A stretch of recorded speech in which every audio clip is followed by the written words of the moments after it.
Hello. Hello. Am I audible? Can someone confirm whether my sound is audible or not? Hello. Hello. Am I audible? Start. Okay. Thank you so much. All right. So right now, few contestants are there. Fine. Thank you. Okay. Let me introduce myself. I am Arya, working with a New India Assurance Company, Claims of Trandrum, Kerala. Okay. So at the outset, let me express my sincere gratitude to Nfgie for giving me a wonderful opportunity to take a session for class, for this promotional exam. So I'm really thankful to them. And first and foremost, let me congratulate those who have taken miscellaneous insurance policy, because whenever I talk to someone, they used to say that, oh, miscellaneous insurance is such a difficult or tough subject. So I'm never going to make a try. So those who are interested in miscellaneous insurance policy, definitely, I must congratulate all of you, because this is such a beautiful subject. So I'll take my own effort to make you understand, or, give a just about this beautiful subject. Okay, so let us not waste time because we don't have much time with us. Let us start with bankers insurance for bankers indemnity policy.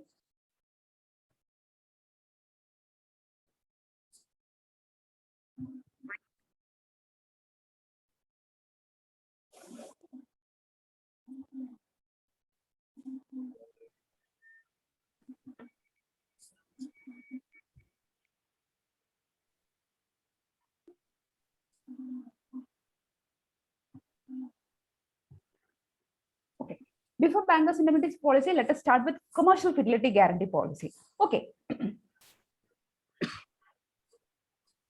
Can you all see the screen? Can you see the screen? No, it's not open. Not open. Okay, I've already shared my screen. Yes, screen is there. Okay.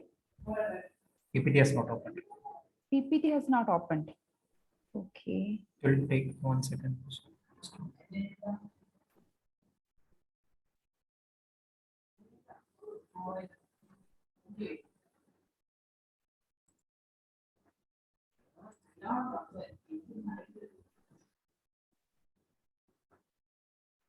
Try now.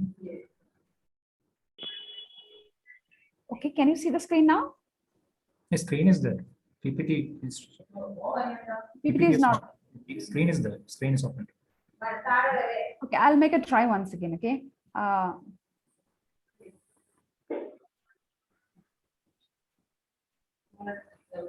Okay, is the screen now visible?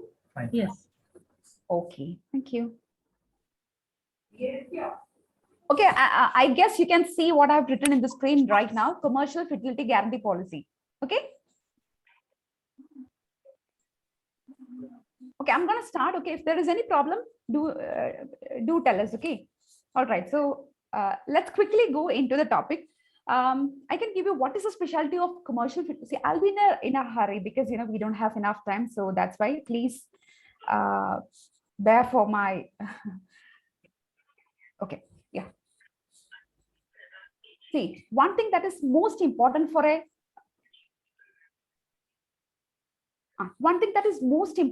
commercial fidelity guarantee policy is, see, when you look at other policies, there are two parties which normally comes into the scenario. One is the insurance company, the other one is the party.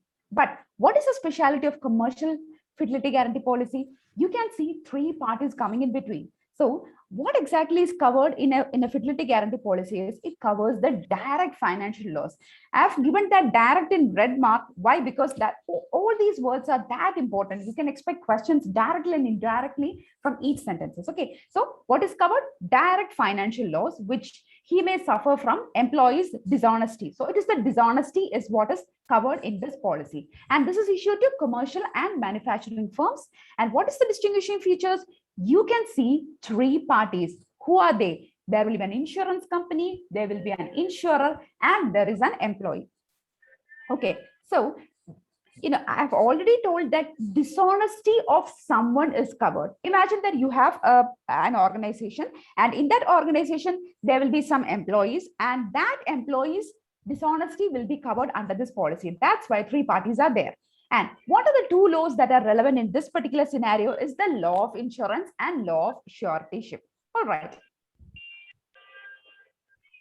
Okay, law of insurance and law of suretyship. You can expect direct or indirect questions based on what is the underlying law behind this particular policy, something like that, blah, blah, blah. Based on your scale, you can expect questions.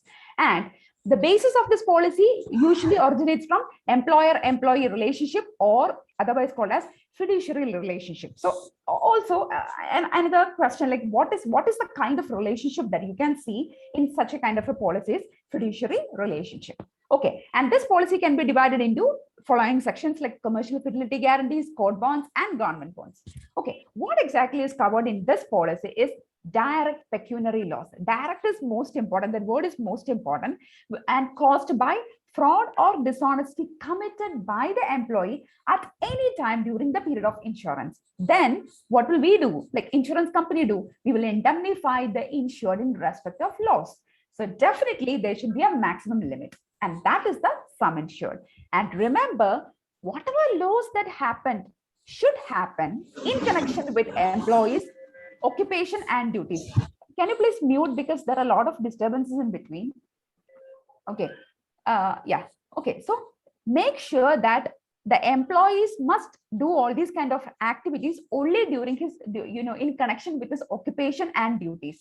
See, based on, you can expect some questions like, a person, did so and so things in particular policy period. The policy period starts from this period and ends in this period, and a person has committed a dishonesty crime, something like that on particular period. But usually when you read that big sentences, finally you came to the conclusion that that particular act is no way connected to that employee's occupation. Then will that be covered under the policy? Definitely not. So that's the crux. You should understand, you should read the whole question and understand whether that particular action is in any way connected to the occupation or duties of that particular employee. Okay, if it is that connected, then definitely it will come under the purview of this policy. If not, it will never be covered under this policy. So that's the logic. So in that way, you need to interpret the questions and make sure that that particular employment condition is uninterrupted continuance of employment. Suppose if a person called as A, okay, he committed a mistake during his employment, okay, and he was given some memo or something like that, or he was thrown away from the company, and after 6 months he's invited back to the company and given the same position, and he again started doing all these kind of criminal activities. Will that come under the purview of this policy? Definitely not. So there should be uninterrupted continuance of employment.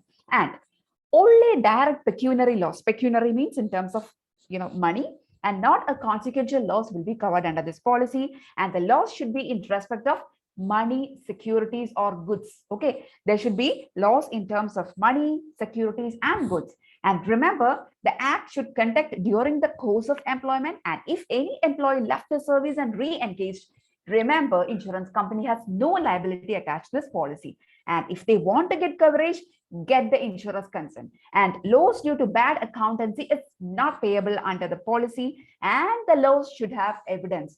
See, simply coming and saying that this is an act of dishonesty with no evidence, will that be payable? Definitely not. So all these kind of sentences you can expect as a question, like big sentences, big scenarios will be coming to you in the question paper, but the crux may be all these kind of sentences. All right, so you need to understand whether there is any evidence, whether it is due to bad accountancy, whether the employee has left the service and re-engaged, whether the act has happened during the course of employment. Yeah. Then into a definition of fraud, I have seen questions directly asking you, the fraud comes under section dash of Indian Contract Act, section 17. And most important is section 17 of dash, Insurance Act, Law of Suretyship Act, Indian Contract Act, yet another act, Motor Vehicle Act, something like that. So in that particular situation, you will be confused whether it is Insurance Act or some Motor Act. Yeah, I've seen. I know what is fraud. I know what is the section which deals with fraud, but I'm not sure whether it belongs to Contract Act or something like that. So whenever you read a sentence, make sure that you frame questions from all parts of that particular sentence. That's where you can answer all the questions. So what does fraud define? It is nothing but obtaining an advantage by unfair or wrongful means. So you can expect, 3 questions. Section 17. 2, Act, Indian Contract Act. And what's the definition? Obtaining an advantage by unfair or wrongful means. This is the way you need to frame questions. Now, we need to know the period of discovery. Fidelity guarantee policies stimulate time limit for discovery of laws. You issued your policy and somebody will be coming and telling you that, okay, this happened 2 years back. Will the claim be payable? No, there should be time limit. Because why there should be a time limit? Because the laws can occur over a long period of time without noticing or discovery. Okay, so what's the headache then? Investigation of such losses will be troublesome and recoveries may become legally and practically difficult. That's why a time limit is stipulated. And what's the customary time limit? Please make it a point, study these 2 sentences, even if you are sleeping and someone will call and ask you, what's the customary time limit for commercial fidelity guarantee policy? You need to say like blah, blah, blah, blah, blah, because any number of questions that you can expect from these 2 sentences. This covered, remember, you concentrate on each and every word of this sentence.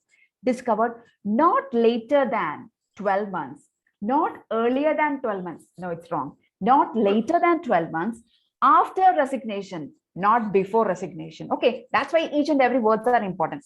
Discovered not later than 12 months after resignation, dismissal, retirement, or death of employee. Why it is so? Why it can be confusing? Because when you are an examination center, okay, you are in such a dilemma that after resignation of that employee, oh my God, after resignation, will the claim be payable? I don't think so. I think it's before. You can think like that. The other point, not later than 12 months after the termination of the policy. You naturally started thinking, oh, after the termination of the policy, how can the claim be payable? See, when you are in your study room, when you are comfortable, you will never feel anything awkward with these sentences. But once you are in the examination hall, you started thinking too much and you started developing confusion. So that's why make it a point that you remember the sentence. And in what way can you expect big questions out of this? Definitely, there will be a company, say like A, B, C, X, Y, Z companies, and there is an employee named Rajendra Patel or some Rathamani, something like that. And she did a crime, she did an act of dishonesty on so and so date, and that particular act came into the notice on so and so date. So in that particular scenario, you need to understand whether that comes within this customary time limit. That's the crux of this sentence. All right. So discovered not later than 12 months after resignation, dismissal, retirement, or death, or not later than 12 months after the termination of policy. But there is a sub point, whichever comes first or whichever is earlier. That's the most important thing. All right. Yes. And the notice of claim. See, when you go through the miscellaneous insurance policy, you can see in almost all the policies that immediate notice should be given to the insurance company saying that the thing has happened. Immediately you mail it, you telephone them, or in some means you need to inform them. But all the full details has to be given to the company within stipulated time period, and that may sometimes vary from policy to policy. Here, in the case of fidelity guarantee policy, we have 3 months time, okay, to give full details to the insurance company. And after claim settlement, what happens to the policy? Yeah, the policy stands cancelled if it is an individual policy. Say, like in an individual policy, there will be one person, suppose like Santosh. Santosh is covered under the policy. He did an act of dishonesty, and he was punished under this policy. And this policy was the insurance company has paid or made the full settlement under the policy. Then the policy stands cancelled. Okay. Then, but there are policies where only the concerned employee will be deleted because that is a group policy. Floater policy, collective policy, blanket policies, only the concerned employee will be deleted. All right, comes into the prosecution. What is the prosecution? See, you have seen somebody has did something wrong to the company. Insurance company, can someone, hello? Hello? Can someone mute? All right, so somebody has did something wrong to the company. Okay, and that company, made the claim to the insurance company, and we paid the full thing. And what is that the insurance company have then? Insurer, that means the insurance company will reserve the right to insist on criminal prosecution of employees. Yeah, we have all authority to insist on criminal prosecution. But the next important question is, then who will meet the expenses for prosecution? If we have the right, we need to take the money for meeting that prosecution expenses. That you can expect a question out of this, like blah blah blah, blah company, such a thing happened. So the prosecution expenses will be met by the criminal person, the other policy holder, insurance company, etc., etc.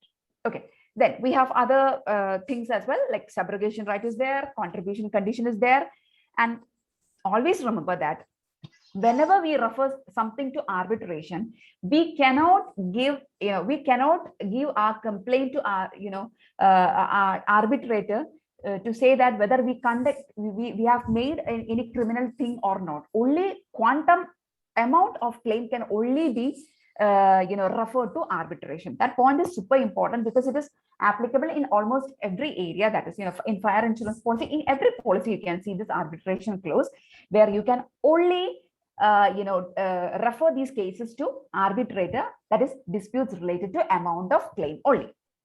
Then, yeah, into the types of policy. You can see 5 to 6 types of policies in commercial fidelity guarantee policy. Number one is individual. It's that simple. Santosh or some, Geeta or Lilida, individual policies are given to individual members. What happens if if claim is payable? Policy stands scaled. Second one is collective policy. Collective policy, the name itself will tell you what is collective policy. The entire staff of that particular company will be covered under this policy. And what does that policy contain? You can see the name of employees, like say A by A, B, C, D, E, F. Likewise, all the employees' names will be there. Their duties will be there, like assistant manager, cashier, financial expert, something. All their positions will be mentioned there. And also you can see the amount guaranteed for each member. For Rajesh, 1 lakh will be the sum insured. For Geeta, 5 lakh will be the sum insured. Likewise, individual will be stipulated. And if any additions or deletions have to be made, yeah, you can either come and delete Geeta and add Mohan, something like that. Okay, so that's all about the collective policy. So by the time we finished individual and collective, into the third one, floating policy. Floating policy is that simple. You imagine that there are several heads: Santosh, Geeta, Madhav, Raghav. Likewise, there will be a common sum insured above all these heads. No individual sum insured for Geeta, no individual sum insured for Raju, only a collective sum insured, a simple sum insured. So this is nothing but an extension of collective policy. The name of the employees and their duties is there. Name is there, duty is there, but no individual sum insured. All right. So claim in respect of one employee will reduce the guarantee amount. Yeah, if one person commit anything wrong, the total sum insured will be reduced. And what happens if one claim is payable? You need to give extra cash and tell them, please raise the sum insured. Okay, so that the next crime, everything will be payable under the policy. So reinstatement condition is there. Please note, the employee has to fix adequate sum insured against the largest possible. You can never judge what is the largest possible, loss that can happen in the company. You need to judge that because it is a floater policy. You cannot simply scrutinize at a person and think that, okay, this person can commit a crime to this particular level, that particular level, and take the total possibility and give a big sum insured for this particular thing. Into the fourth one is the position. Simple, only the position will be there. There will be financial manager, there will be some manager, there will be some deputy manager. No Santosh, no Raju, no Geeta, no Gayatri, nothing like that, only the position. So what's the advantage?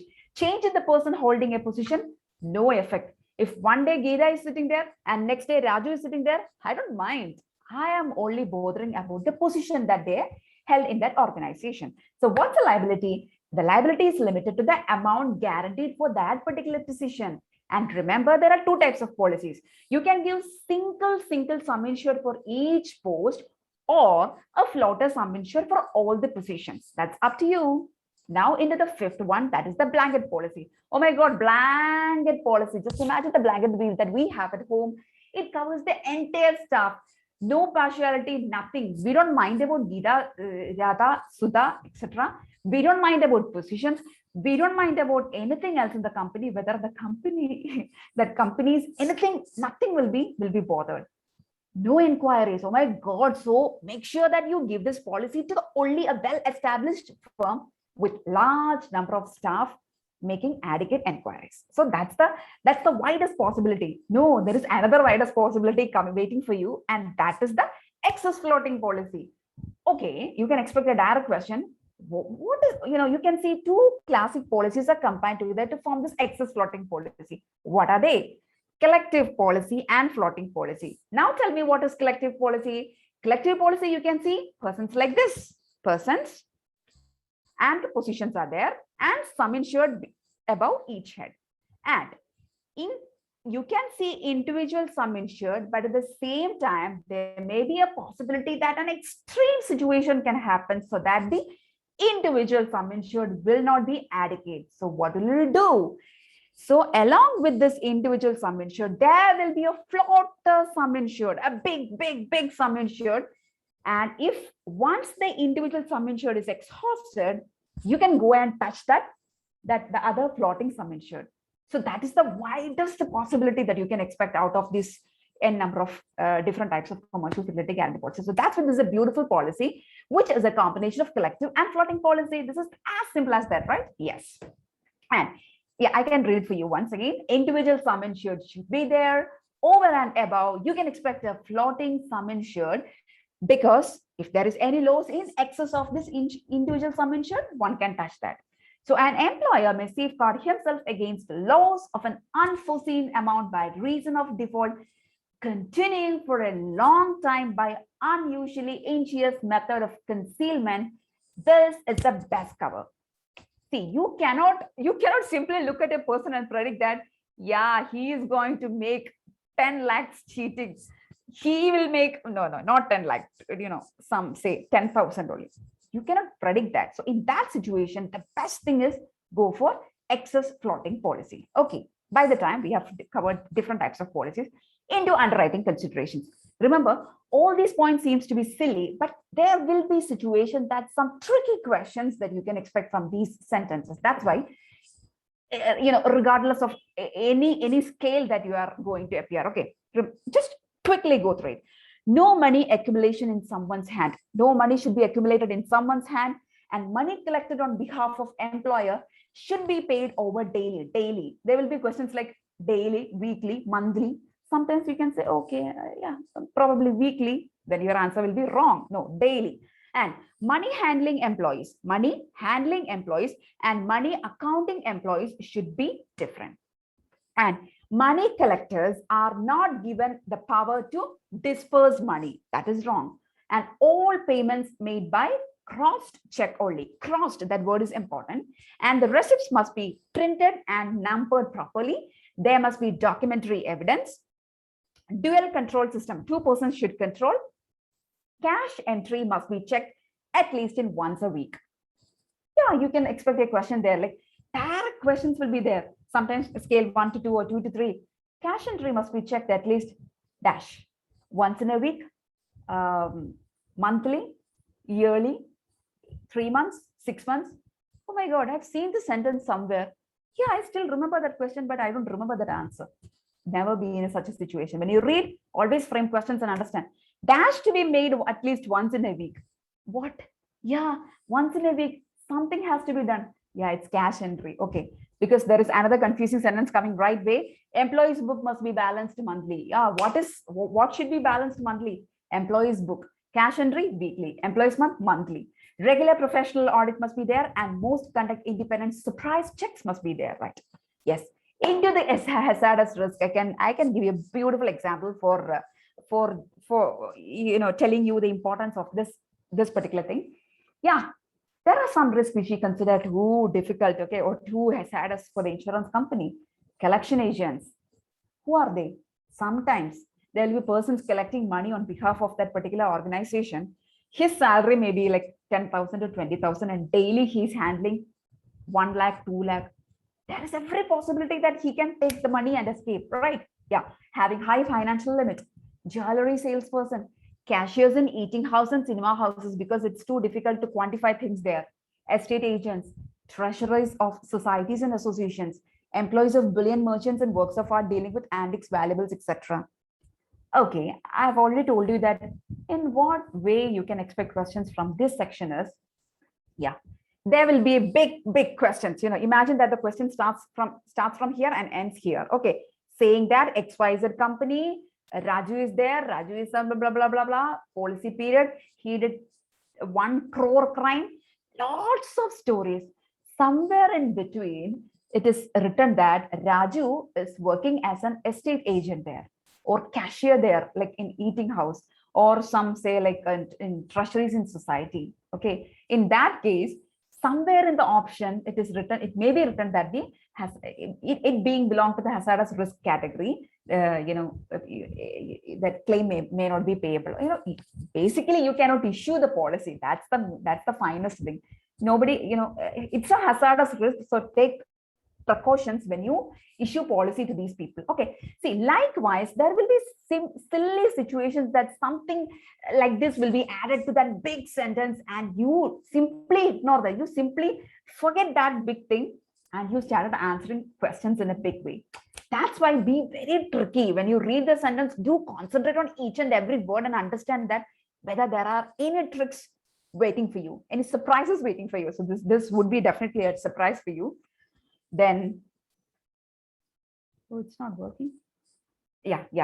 Into the rating part. Yeah, rating part is most important because you can expect some, there are criteria in which somebody can rate a policy. Under individual and collective policy, premium is charged as a rate percentage of the amount guaranteed. Suppose the amount guaranteed is say like 1 crore, then 1 crore into what is the rate percentage? Maybe 5% or 2% or 1% or whatever percentage, just that percentage is multiplied with that guaranteed amount. So, and minimum premium should be there. There, you need to consider some factors. What are they? Studied by heart.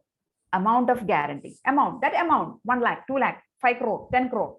That factor has to be considered. Number 2, type of occupation. I've already told you that hazardous risk, right? If there is any person who has got something, a risk element is there, you need to increase the premium. That's all. Then the system of check and the method of supervision. Simply study those four things. Okay, amount of guarantee, type of occupation, system of check, and method of supervision. Okay, then here is an example. What is the premium for floating policy? Floating policy comprises of. Excuse me. Somebody is there, who unmute there. Please make sure that it is muted. Okay. Thank you so much. Okay, yes. So you will calculate the premium of a floater policy or a floater policy premium comprises of percentage charge plus rate per capita charge. This is a simple, calculation where you have already seen the same thing in fire policy, PA policy, some group policies. This is just a normal, simple, easy question. I've given an example.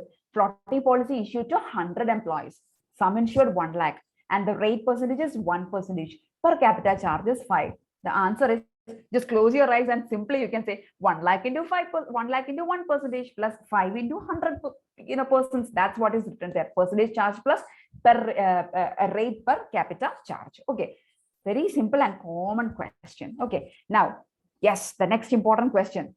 You are not supposed to issue short period policies in terms of commercial fidelity guarantee, because it is that risky, given for a period of 3 months, 6 months, that risky, right?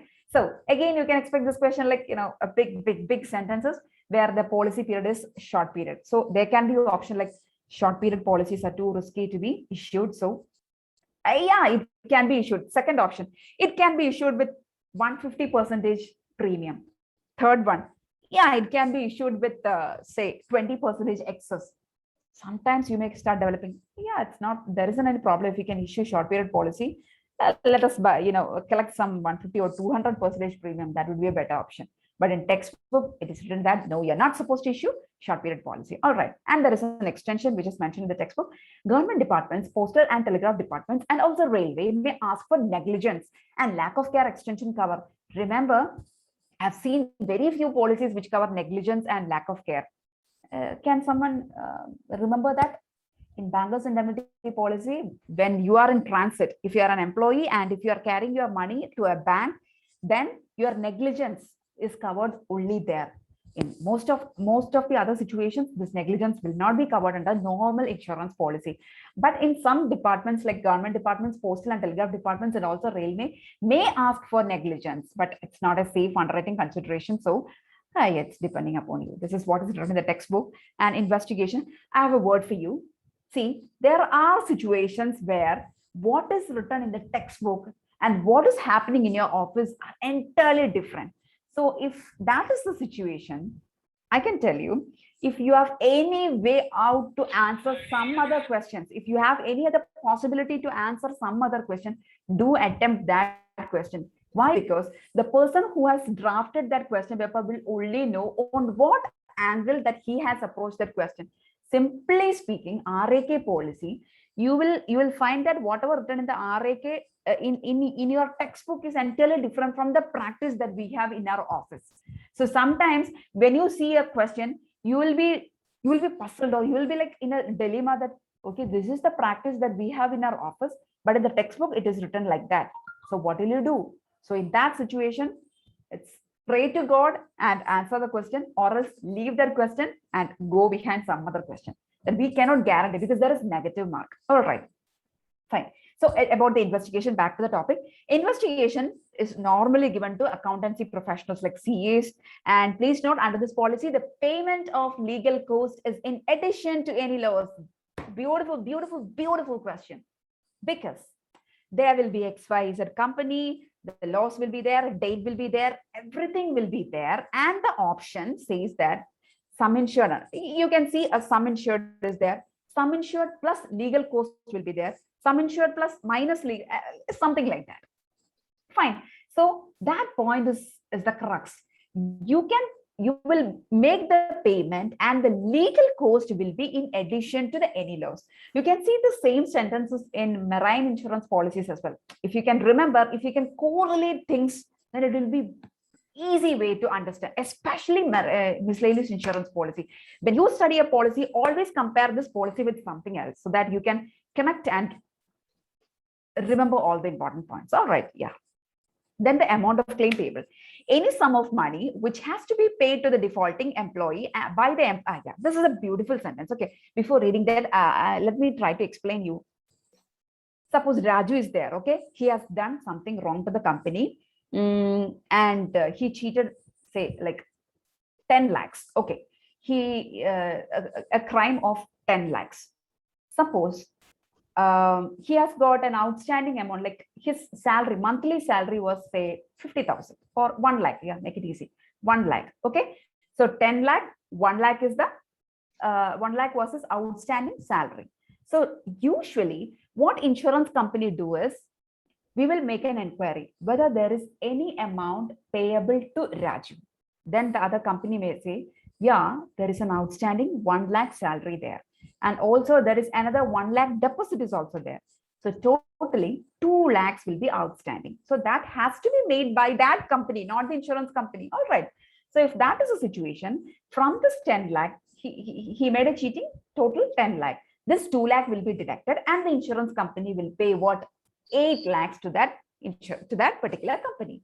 But what if, see, what is the condition there? If the sum insured and the amount that, or the amount of default is of the same quantity, then this can be applied. But remember, there is a situation. The company has taken a policy for say 10 lakhs, but that Raju is such a brilliant guy that he vanished with 1 crore. Oh my God. Took insurance for 10 lakhs, ran away with 1 crore. And there was an outstanding 2 lakhs. You know, the company needs to give the 2 lakhs to Mr. Raju. So in that situation, the insurance companies I can tell you, we are such a lovely person that we will deduct that 2 lakhs from the 1 crore, not from the 10 lakhs. Understand? We'll never reduce that 2 lakhs from the sum insured, but we will reduce that amount from the total amount that Raju has taken home. So in that situation, that company will get 10 lakhs. So that is the crux. I'm going to read the sentence, then you will understand. If you can follow me, then you will understand this. So the amount of claim payable is any sum of money which has to be paid to the defaulting employee by the employer has to be deducted from the claim amount. That means any salary, commission, other money due to defaulting employee from the employer has to be deducted from the amount of loss. But this condition is not followed if the amount or if the loss amount is more than the limit of indemnity. Sum insured 10 lakh, ran away with 1 crore, more than that, then if the sum insured is less than the amount of loss, this deduction will be done from the amount of loss, from the 1 crore, not from the 10 lakhs. Okay, yeah, we are such a lovely people, and that, still I don't understand why people are coming to your office and saying that you insurance people are, criminals. You are not serving the country. You are blah blah blah. Okay, next one is the yeah, this is a super important point. Super important point. Whether underinsurance is taken into consideration in the case of commercial fidelity guarantee policy. No, it is not there. Why? See, usually you can quantify things only based on the value. But to what extent can you value or can you quantify the fidelity, the honesty of a person? Simply looking at someone's face, can you make a can you arrive a conclusion that okay, his face, looking at his face, I can tell you he can take a maximum of 10 lakhs. Looking at his face, he can take 1 crore. No, there are no such limits. So you cannot make indemnify in such a situation. You cannot arrive into a conclusion that this is the limit, maximum limit that he or she can do. So if that is the situation, then underinsurance is not practically possible. Make a connection here. Money insurance policy also, underinsurance is not practically possible. So likewise, when you study something, do connect with the other policies and understand in what all policies underinsurance is taken into consideration, what all policies underinsurance is not taken into consideration. Do connect. If you can write all these points in one piece of paper, make a quick reference before your exam. Start sitting in there and start dreaming for your next scale. Okay, and so that means pro rata average is not applied there. Please note, in the case of LOTA policy, the insured has no right of recovery until each defaulting employee has been identified by name. Yeah, in a group policy, there are so many people. Raju is there, Rakhav is there, Jane is there. So somebody, XY is a N number of people are there. And the company is approaching the insurance company saying that, sir, something wrong happened, but we are not sure whether Raju did it or Santosh did it or Geeta did it or some. I'm sorry if there is any Geeta, Raju or Rakhav is there because I am get used to with these names. Okay, please don't take it personally. All right, so they need to identify who has done such criminal activity with evidence. That's why evidence is most important. All right, so he or she has to be identified by name. So what's the action after settlement? In the case of individual policy, I've told you n number of times, policy stands cancelled. But in the case of collective policy and floating policy, the name of defaulting employee stands delete. Once claim paid cannot be reopened. Beautiful point. Yeah. Oh, once claim is paid, you cannot reopen that policy and give another chance? No. Is that the answer? Actually, it cannot be reopened, but do not forget to read the other sentence, the one which is written just next to that sentence. After settlement, insured came to know about further default left unnoticed. May, it's not the month may consider claim strictly on ex gratia basis. That's a beautiful point. Yeah, there will be some situations like, insurance company, some X or Y Z company has reported insurance company saying that my employee has did 10 lakh act of dishonesty, 10 lakhs. Okay, everything is done. All the activities has been conducted and we have settled the claim for 10 lakhs. Finally, after 1 month, the company came to know that that particular Raju has did not only 10 lakhs, but another 10 lakhs crime also, which was not came into their notice. Again, is there a possibility that we can reopen? Yeah, normally we cannot reopen, but yeah, strictly on ex gratia basis, you can reopen. At that point also, expect any number of questions out of this scenario. You can expect beautiful questions out of this. Okay. So under common law, employer can recover the amount of loss from the defaulting employee. Yeah, it's, we have the power, under common law, employer can recover the amount of loss from the defaulting employee. But here we will take the law, law of subrogation. We will get that subrogation right, so that insurance company can recover that from the other person's estate. All right. So we have beautifully finished commercial fidelity guarantee policy. Now into one of the, usually people used to say that, oh, it's so boring to learn this court bonds, administrative bonds, liquidators bond, receivership. It's so that, it's confusing. I didn't get any, I don't understand what exactly it is. This is the way people used to react. Let me make a humble try to make you understand in a simple way. Okay, let's see what happens. I have a table for you. Let me postpone this for some time, and I'm going straight into court bonds, because once going through these sentences, then you'll understand what exactly it is. Even there, you can expect beautiful questions from this court bonds, administrative bonds, liquidators bonds, because that's interesting. Okay, let us make a try. Imagine that I'm a very super rich person. Okay, I'm a super rich person, enough estates with me. Okay, I died in the state. That means I didn't make any will. Will means, writing something for your future generation, that this property is for my son, daughter, something like that. Okay, I simply left this world without writing any proper will, or the will that I have written is not in an order. It's not clear. Like, it's not that defined to say that whether that belongs to my son, that belongs to my daughter. It's not a complete proper will. That is a situation. Okay, imagine that a person died without making a will, or he has made a will, but that is not in an order. Then, or situation is there. That is two scenarios. The third one is, or when an executor named in a will is not in a position or refuses to discharge his duties. Okay, I have mentioned an executor to look after my estate. But what happens to that executor? Oh my God, he is such a crap. He is not in a position to look these things, or he refuses. He said, no, I'm not interested in looking into these crazy things. Okay, I'm not going to bother about these things. So in all these situations, sometimes this particular scenario may come in front of a court. The scenario has come in front of a court. What will the court do? The court will appoint an administrator for winding up the issues. So what are the three scenarios? No will, not a properly designed will, or the executor is not named in the will is not in a position to discharge his duties, or refuses to do his duties. In all these situations, if this case is brought to the notice of a court, what will the court do? The court will appoint an administrator to solve this issue. So the person who is appointed as an administrator has to furnish a surety for the proper discharge of his duties. There are movies, when you can remember some movies in your regional languages, whatever be it is, there will be some movies. See, I'm from Kerala. In Malayalam, we have a lot of movies which beautifully describes this particular scenario. All right. So if you can relate this thing with your daily activities, that is the best way that you can study any subject.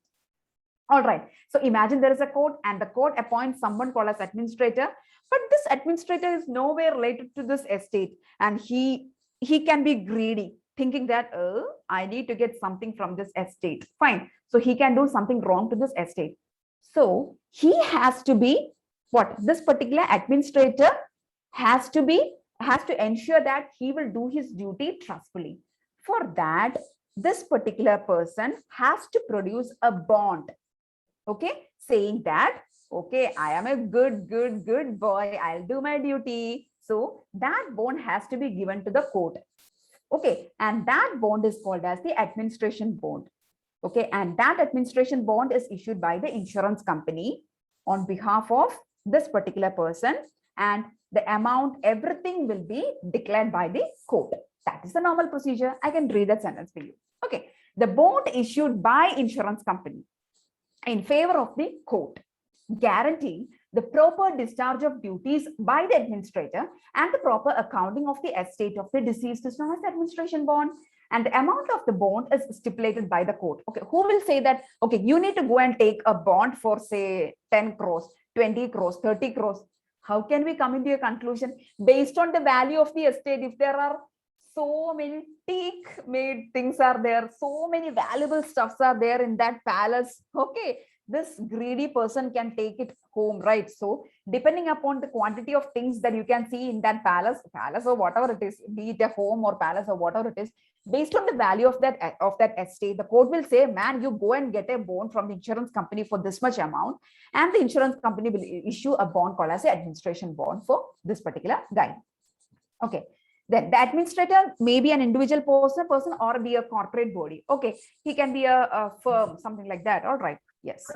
Then all the same, the insurance have to be satisfied about the immediately one person is approaching the insurance company saying that, okay, I need a bond and an administration bond for the court.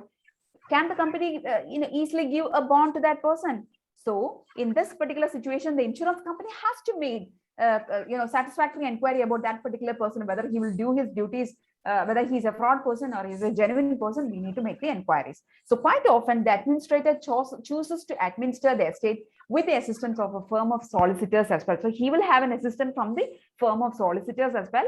Hence, the insurers guaranteeing the administrator should also make inquiries about the solicitors so appointed before issuing the bond. So whatever be the scenario, insurance company must make an inquiry about the person and also his solicitor. So how can we arrive at the conclusion? So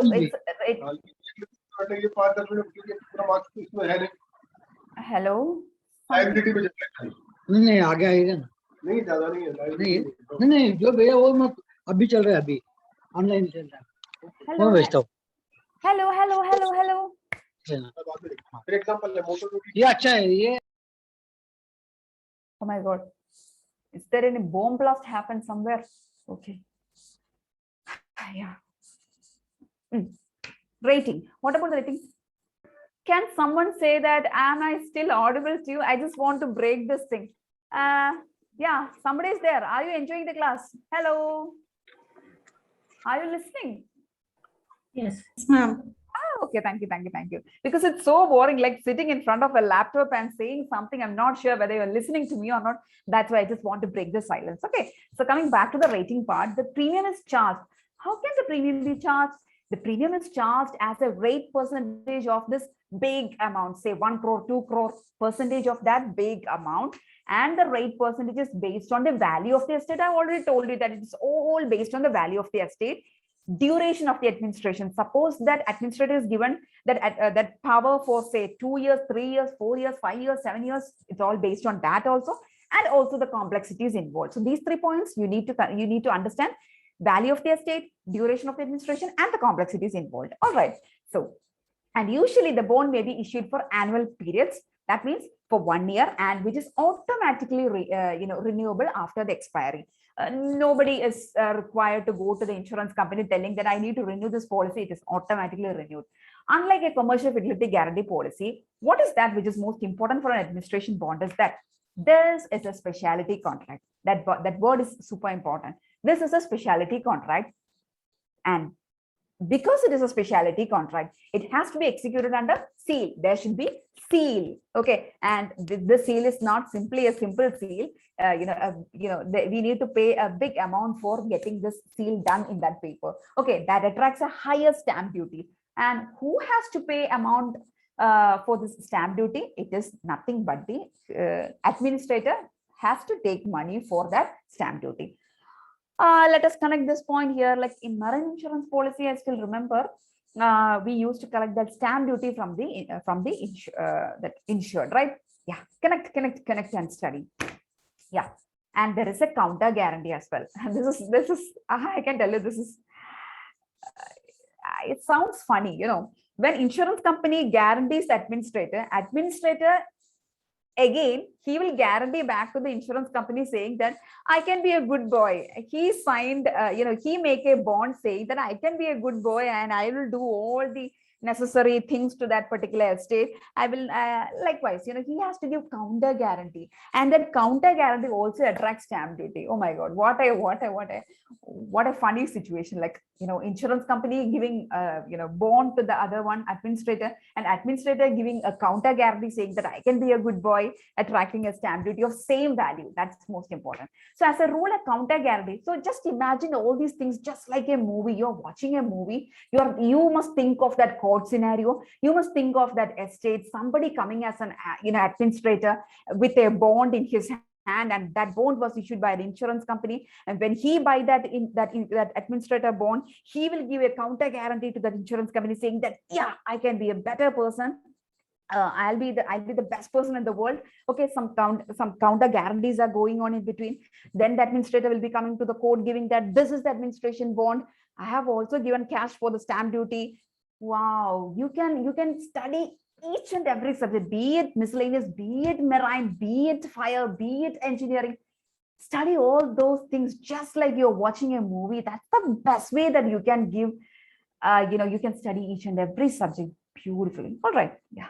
Liquidators and receivership bond. By the time I hope you are experts in administrator bonds, let's quickly go through liquidators and receivership bonds. Let us start with receivers bond first.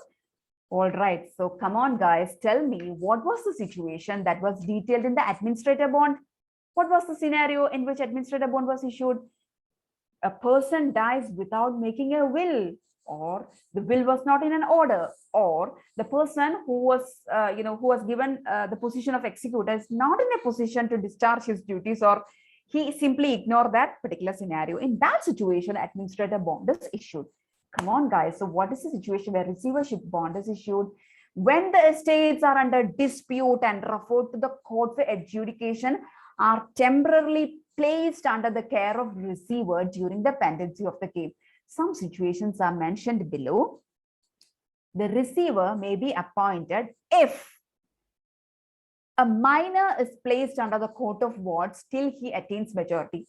A palace is there. It's just for reference, I'm telling you palace. Remember, a palace is there, and that palace is under dispute. Okay, and that will is written, or something happened, and that palace is now belongs to a person who is a minor. I mean, he didn't attain 18 years till now, or the person will is there, everything is there, everything is perfect, but there is dispute in terms of minority, or the person is mentally incapable to take after his estate. If that is the situation, this particular scenario will be taken to the court, and the court will place a person called as a receiver is appointed. So in that situation, a receiver bond has to be given to the court as a proof. Okay, so in all these cases, the receiver has to produce to the court a bond guaranteeing that, oh, I am the honest, most faithful person in this world, that I can take after this estate and bring profits to the court. Okay, so for that, the company will issue what? Receivership bond. So that story stands still. Now into the third one, that is the liquidator. Oh, this is the most complex thing among the three. Liquidator, but it is very simple. I can tell you, there will be situations like, yeah, this you must have seen in movies. Okay, there will be some super rich persons will be there. Okay, he is having n number of things with him, estates, car, bungalows, everything will be there. But he want to because he has taken some loans from somewhere, and he wants to escape from all these things. He can file a petition or in front of the court saying that he's insolvent now. I have no money with me. I cannot pay all my debts. Like if that is a situation, then this particular scenario will come into being. Okay, imagine a court, a person is standing there. Okay, he was a super rich person, but now he has approached the court saying that I don't have a single penny with me. I'm in complete debt. Please, court, please declare that I am an insolvent and take up my property and clear off all my debts and escape me from this kind of a situation. So in that particular situations, what will the court do? The court will appoint some persons like liquidators, so that liquidator will come and solve all these problems. So there is an additional responsibility for this liquidator. What's that? he will be responsible to pay off all the debts made by this particular person. Okay, so he will manage the estate, make revenue out of it, pay all the debts, and finally that thing will be settled. Okay, so that's what is written there. Liquidators are appointed by the court to deal with the estates of persons who have filed insolvency. That word is super important. Who have filed insolvency petition before the court or declared insolvent. Unlike the receivers, the liquidators have to meet the claims of the insolvent estate from his debtors. The liquidator has to produce a bond guaranteeing its honest and faithful accounting, and both are specialty bonds and written in the same manner as the administration bonds. I hope by the time these three bonds are clear to you, very clear to you. Yeah, you do two more bonds, customs bonds. Okay, customs bonds. Custom bond is very simple. These bonds are usually executed by importers. Importers means somebody who is, taking or bringing some goods or something like that from the foreign company to India. Just imagine, you are watching a picture, you're seeing a sea, a ship is coming all the way from London, America, Russia, something like that. Okay, a big ship is coming. Okay, that is a scenario. So customs bond are executed by importers. So something is, somebody is importing something to India in favor of whom? Controller of imports and exports to perform certain conditions stipulated in the import trade control regulations. Okay, so what is that you can see in that ship? You can see some motor cars, imported motor cars for personal use. That's most important. It's not for commercial purpose. You are importing a personal car for your, a motor car for your personal use. So in that situation, you need to submit a customs bond. All right. Second scenario, you can see a ship coming right through the sea there. Okay. And you can see some manufacturers are importing essential raw materials on a concessional customs duty basis.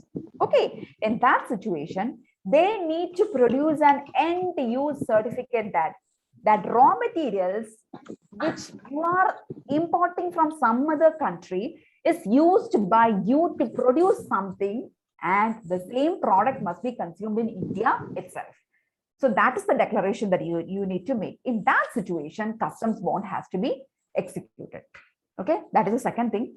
Third thing is, you are importing some chemicals from some other countries in special containers. Okay, and the condition is you need to send back these containers after use. You need to send this empty containers back.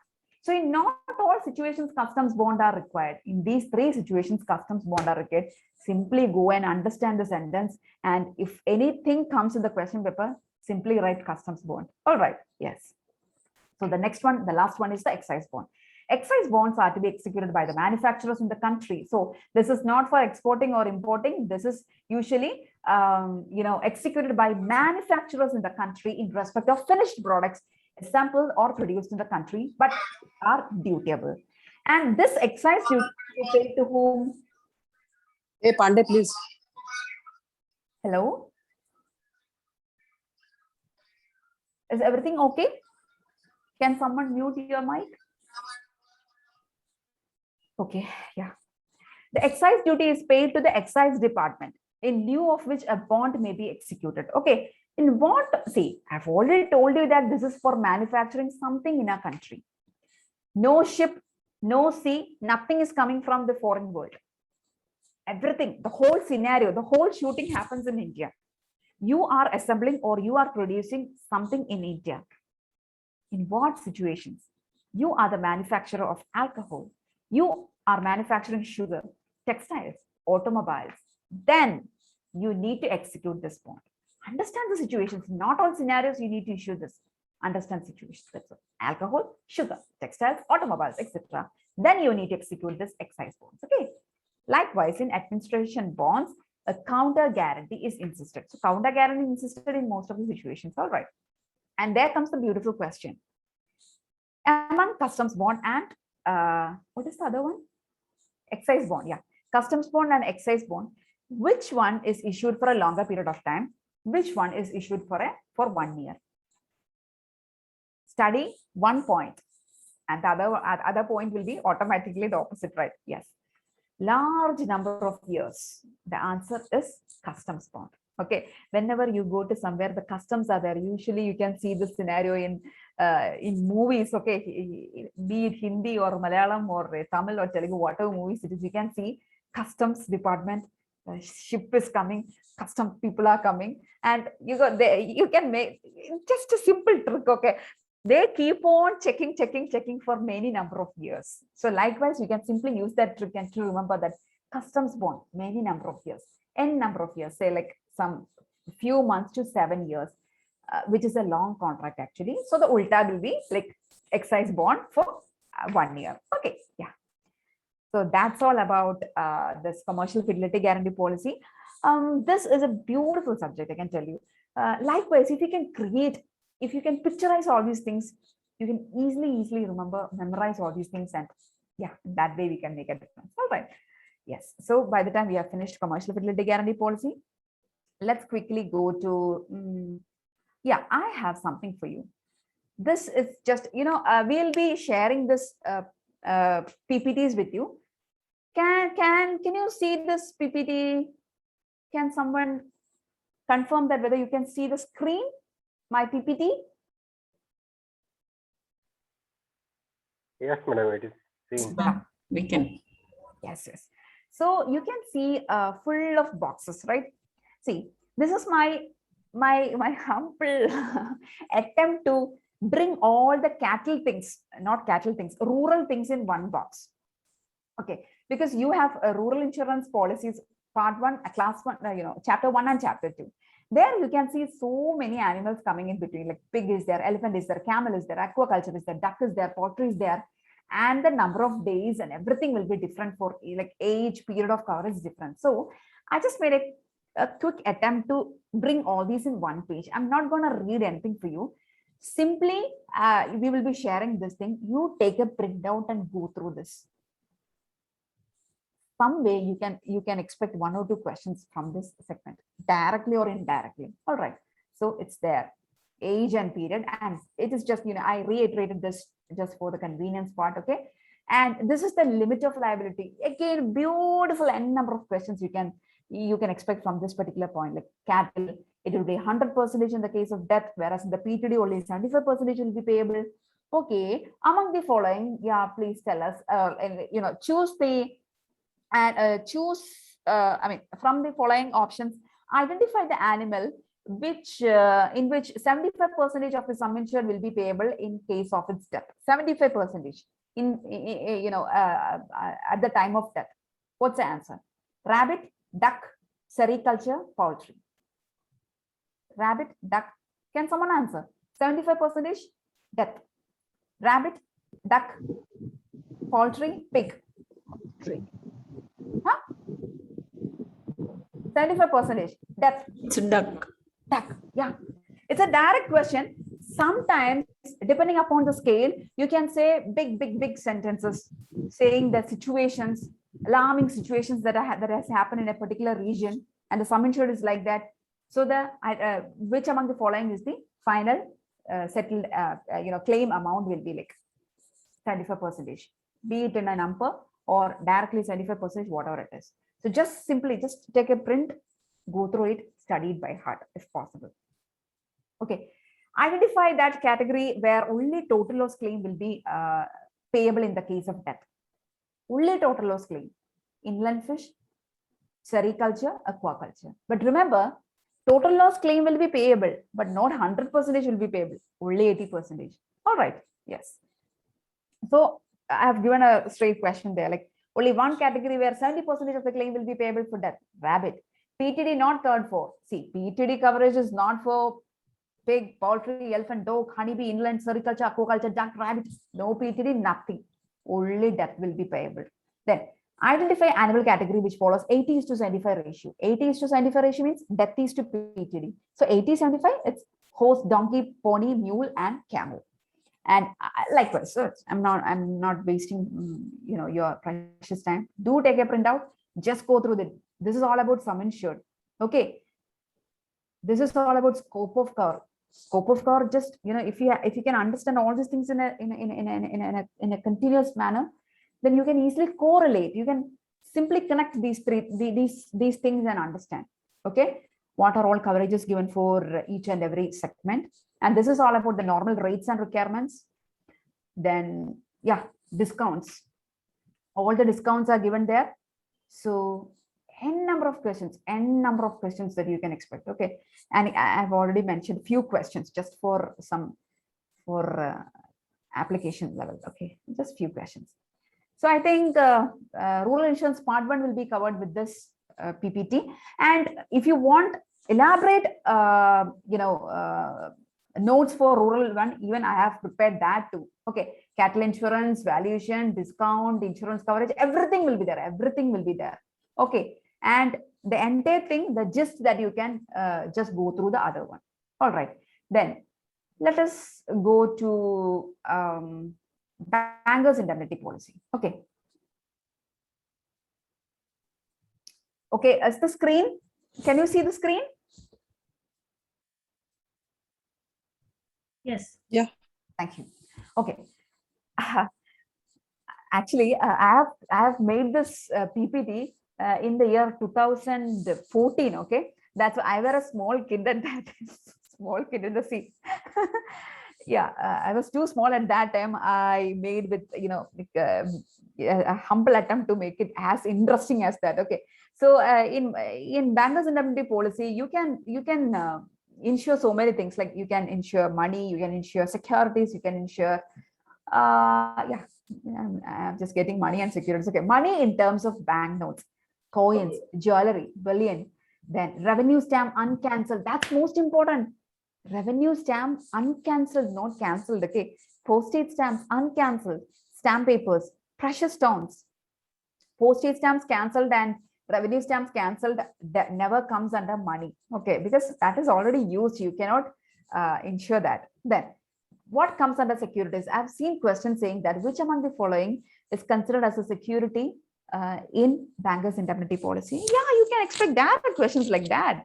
Air consignment notes, bank money orders, bill of exchange, bill of lading, bond paper, time draft, debentures, certificates of bank deposits, and a few more, like air consignment notes, bank money orders, bill of exchange, bill of lading, bonds, certificates of deposits, certificates of shares, coupons. Sometimes when you're in examination hall and you see coupons, you started thinking, coupons, oh my God, can we take coupons as a security? Oh, it never seems impressive. So you may commit, you may attempt a wrong answer. Okay, coupons. So just go through this and understand these are all securities.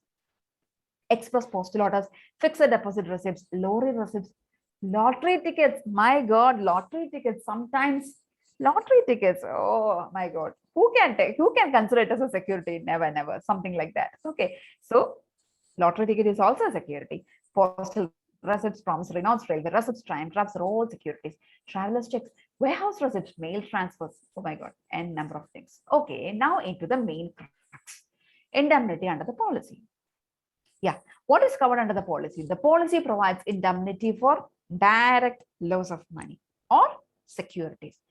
Loss of money, loss of securities sustained by the insured, but it should be discovered during the period specified in the policy. The policy provides indemnity against the following contingencies. Indemnity against 8 segments are there: premises, transit, forgery, dishonesty, hypothecated goods, registered postal sendings, appraisers, Janta agents. Do consider the first 5 points together, 6, 7, 8 as another group. Okay, study 5 things: on premises, transit, forgery, dishonesty, hypothecated goods together, registered postal sendings, appraisers, Janta agents together. Come on, into the premises. Money and securities for which the insured is responsible or the custody of which he has undertaken. Remember that. Is there anything wrong happening there? Nothing? Can I continue? Okay. Money or securities for which the insured is responsible. Where is this money and securities kept? In his premises. Okay. It includes money, securities that he has kept in his own premises or the premises of his bankers, that is lost, destroyed. Okay. What are the expected perils there? Fire, right and strike, burglary, housebreaking, theft, robbery, holdup. So through any of these perils, if their money or security is lost, destroyed, then the claim will be payable. So what are they? Fire, right hand strike, burglary, housebreaking, theft, robbery, hold on. Oh my God, where is my flood? It's missing. Where is my earthquake? It's missing.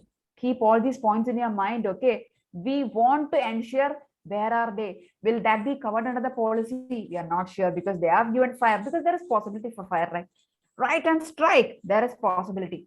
Burglary, possibility. Housebreaking, possibility. Theft, possibility is there. Robbery, hold up, that possibility is there, but flood is missing, earthquake is missing, storm, all these, god of act things are missing there. Okay, let's wait and see what's going to happen. See, the cover operates even if any of these contingencies are brought by the employees of the insured. Oh my God, understand, it's not the public not only covered under the policy, even if these all exigencies are being created by the employees of the insured, then also it will be covered under the policy. Okay, yes. Money or security. Yeah, that's about the first point, that is in the premises. The second one is transit. Transit is one of the beautiful segments where an additional coverage given to this policy, which you cannot normally see in other policies, which I already mentioned earlier. Okay, yeah, I'm going to tell you that. Money or securities that is lost, stolen, mislaid, misappropriated, or made away with when they are in transit in the hands of employees. Sometimes you need to take money from one premises to other premises, right? Like in our office also, we are taking the cash from from there to bank. Also in bank also, they need to take money, like filling in ATM and so many things they have to do. I've just given the definition of misappropriation and mislay. Okay. The cover is operative even if the loss is caused by the negligence or fraud conducted by the employees. Wow, that's the beautiful part of it. Negligence of somebody is covered under the policy, which is not a normal cliche. This is not a normal cliche under other policies, but the negligence of who? Employees of the insured is covered. However, see, the negligence is an exclusion under the policy otherwise, but only in transit. Remember, not in bankers indemnity policy throughout, but under the heading transit. Second one. Okay. What do you mean by forgery or alteration? I can tell you some examples or some situations where forgery or alteration is being carried out. The payment of bogus, fictitious, forged or raised checks or draft. That means that instrument itself is not correct, or it's a fake checks, fake property, everything is bogus. It's not correct. Then sometimes check is there, that is genuine. Draft is there, genuine draft. Fixed deposit receipts are there, that is also genuine. But it has forged endorsements, means it is not the genuine signature that is being put. It is put, the signature was did by somebody who is not the right person. So that possibility is there. That is also a situation of forgery or alteration. Okay.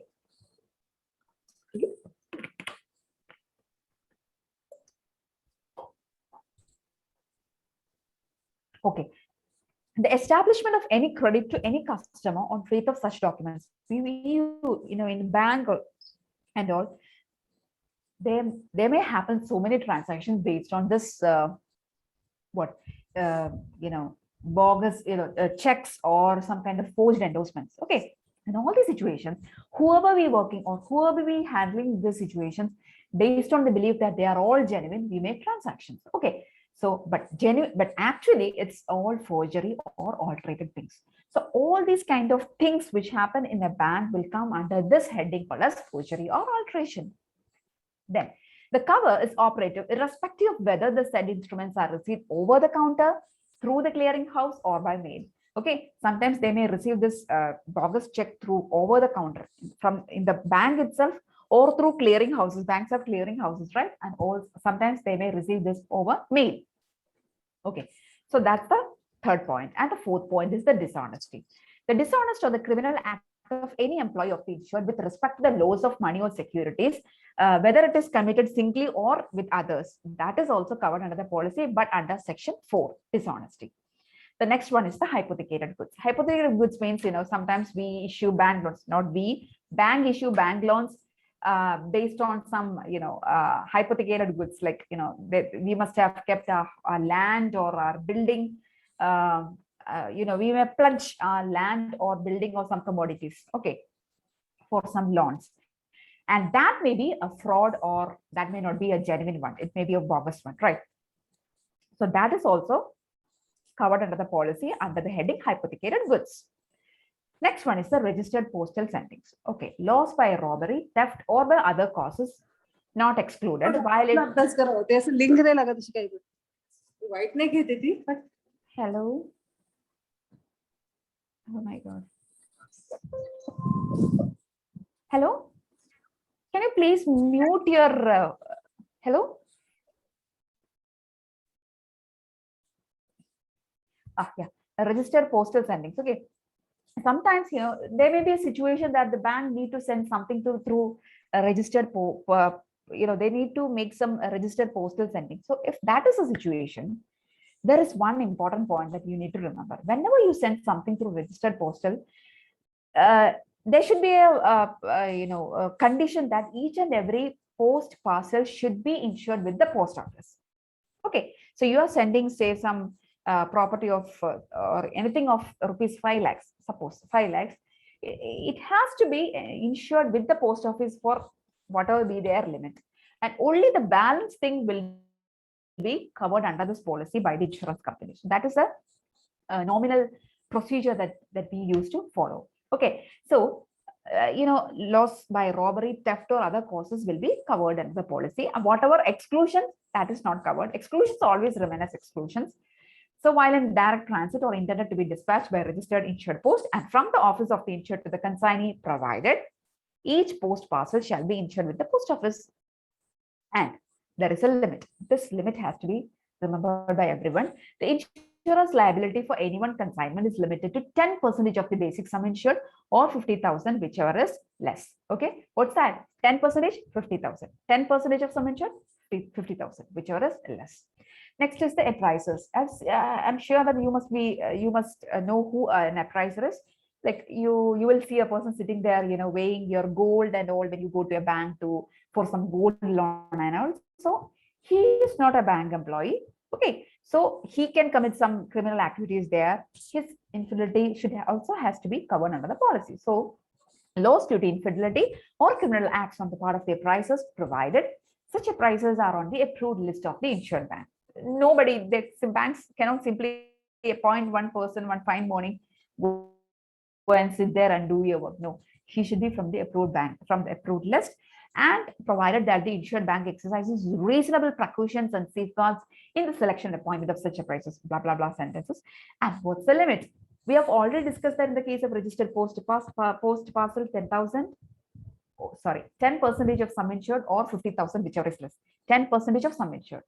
Then 50,000. Here, 5% of sum insured, 25,000, just half of the other one. Then, what are Janta agents? Janta agents means, simply money collectors, like picnic collectors, Choti Bachit Yojana agents, Janta agents, they're all of the same kind. Okay, they can also do something wrong to that bank, infidelity activities or criminal activities can be done from them. Okay, so 3 things that we need to make sure: that they are regular part-time agents of insured bank, appointed after full scrutiny of the credentials, and guaranteed by 2 reliable independent persons. Okay. Then, what's the coverage for them? 5% of the basic sum insured, 10,000. Come on, tell me. Registered postal, 10%, 50,000. Then, appraisers, 5%, 25,000. Janta agents, 5%, 10,000. What about the policy excess? Beautiful questions that you can expect from this segment. Policy excess. The insured has to bear an excess in respect of each and every loss. No matter whatever happens, there is excess. If the claim is under terms A to E, I've already told you, please consider the first 5 points together. What are they? Premises, transit, forgery, alteration, dishonesty. Fifth one.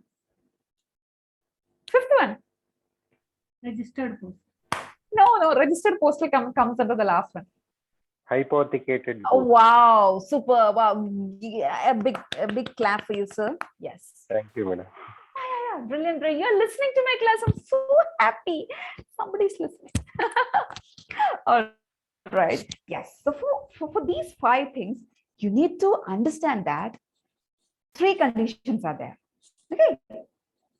Depending upon the situation, you need to take it as an excess. Number 1, 25% of each loss or 2% of the basic sum insured, whichever is higher but not exceeding 50,000. Depending upon the scale that you are going to attempt, you can expect big questions saying that XYZ bank policy period, date of dishonesty, then employee's name, employee's long history. Okay, everything is there. Finally, you need to apply logic. What should be the excess that you need to apply in that particular mathematical problem? 25% of each loss, 2% of the basic sum insured, whichever is less. No, whichever is higher. Yeah, the insurance companies are always interested in putting higher excess and less at the time when you issue the policy, less. At the time when you give the claim, higher. Okay, but not exceeding 50,000. Because when we are in a hurry, we only think of 25% of each loss and 2% of basic sum insured. We may sometimes forget that we need to put, but not exceeding 50,000. We may put something more than that. So 50,000 excess is what is written there. So that point has to be remembered always. Now, excess is not closed. We have some more things to understand. The excess will not apply to loss or damage arising out of fire, right and strike, burglary, and housebreaking. Wow, that's another beautiful question. You have a big question in front of you, and the question talks too much about excess, but actually strike happened. What was the peril there? Strike. So in the case of strike, in the case of riot, fire, burglary, housebreaking, whatever be it is, no excess will be applied. Okay, so that's why when you are in examination hall, always open your eyes, closely monitor the question, go through each and every word, understand what are all the pits waiting for you to attract you, and you will be there in the pit because you will pay a little bit notice to this strike, burglary, housebreaking. Finally, your first answer, option A, will be your big answer with excess. And your second, third, or fourth option will be 0 excess. Okay, answer with 0 excess. Yeah, that's all. And what about the 3 other sections that I have told you, like Janta agents, appraisers, and the registered postal sendings? No difficulty, nothing like that. 2%, 24%, 50,000, nothing like that. Flat 25% of each and every claim will be considered as the excess. Be it any kind of peril, that is the excess there. All right. Yeah, automatic reinstatement, because it's a normal thing. Whenever some claim happens, your sum insured will decrease. So when you pay something as pro rata additional premium, then your sum insured will bring back, and like a flower, bring back to the previous condition. Okay, but there is a point there. The reinstatement can, however, be effected for a total amount not exceeding the original sum insured under the policy. Okay, only the original amount you can reinstate, not more than the original sum insured. And another condition is there. This means that the liability of the insurers will be limited to twice the respective sum insured. See, you can increase your sum insured only once. Your sum insured is there, that is reduced. You can reinstate to that in the second time. Okay, the respective sum insured in respect of any loss or losses caused by act or omission of any one person. Okay, these 2 conditions has to be. Not every time the bank can come and reinstate, reinstate. No, there should be a limit. Okay, we should never encourage them to do these kind of things, thinking that okay, we can give some premium and let it reinstate. Okay, we cannot encourage those things even if they are bankers. Okay, fine. Yeah, the reinstatement premium is deducted from the, it's a normal thing. Reinstatement premium is normally deducted from the claim amount itself by settling the claim. That's all. Yeah, here comes the important point. See, you have gone through that 8 points like premises, transit, forgery, dishonesty, so many things are there. But from your common sense, you definitely know that the most risky thing is the premises and also transit. All right. So insurance, the bankers need to take higher sum insured for these first two things to make sure that, a big loss can happen to those two segments. So normally basic sum insured applies to A to E portion, where a normal sum insured will be there. The proposer has to select the sum insured, which is the limit of liability of the insurer for any one loss. So that is called as the basic sum insured. Remember, this basic sum insured cannot be increased during the currency of the policy, but you can increase at the time of renewal. That we all know. And the policy is generally issued for a period of 12 calendar months. And it will usually be the financial year of that insured bank, be it from April to March.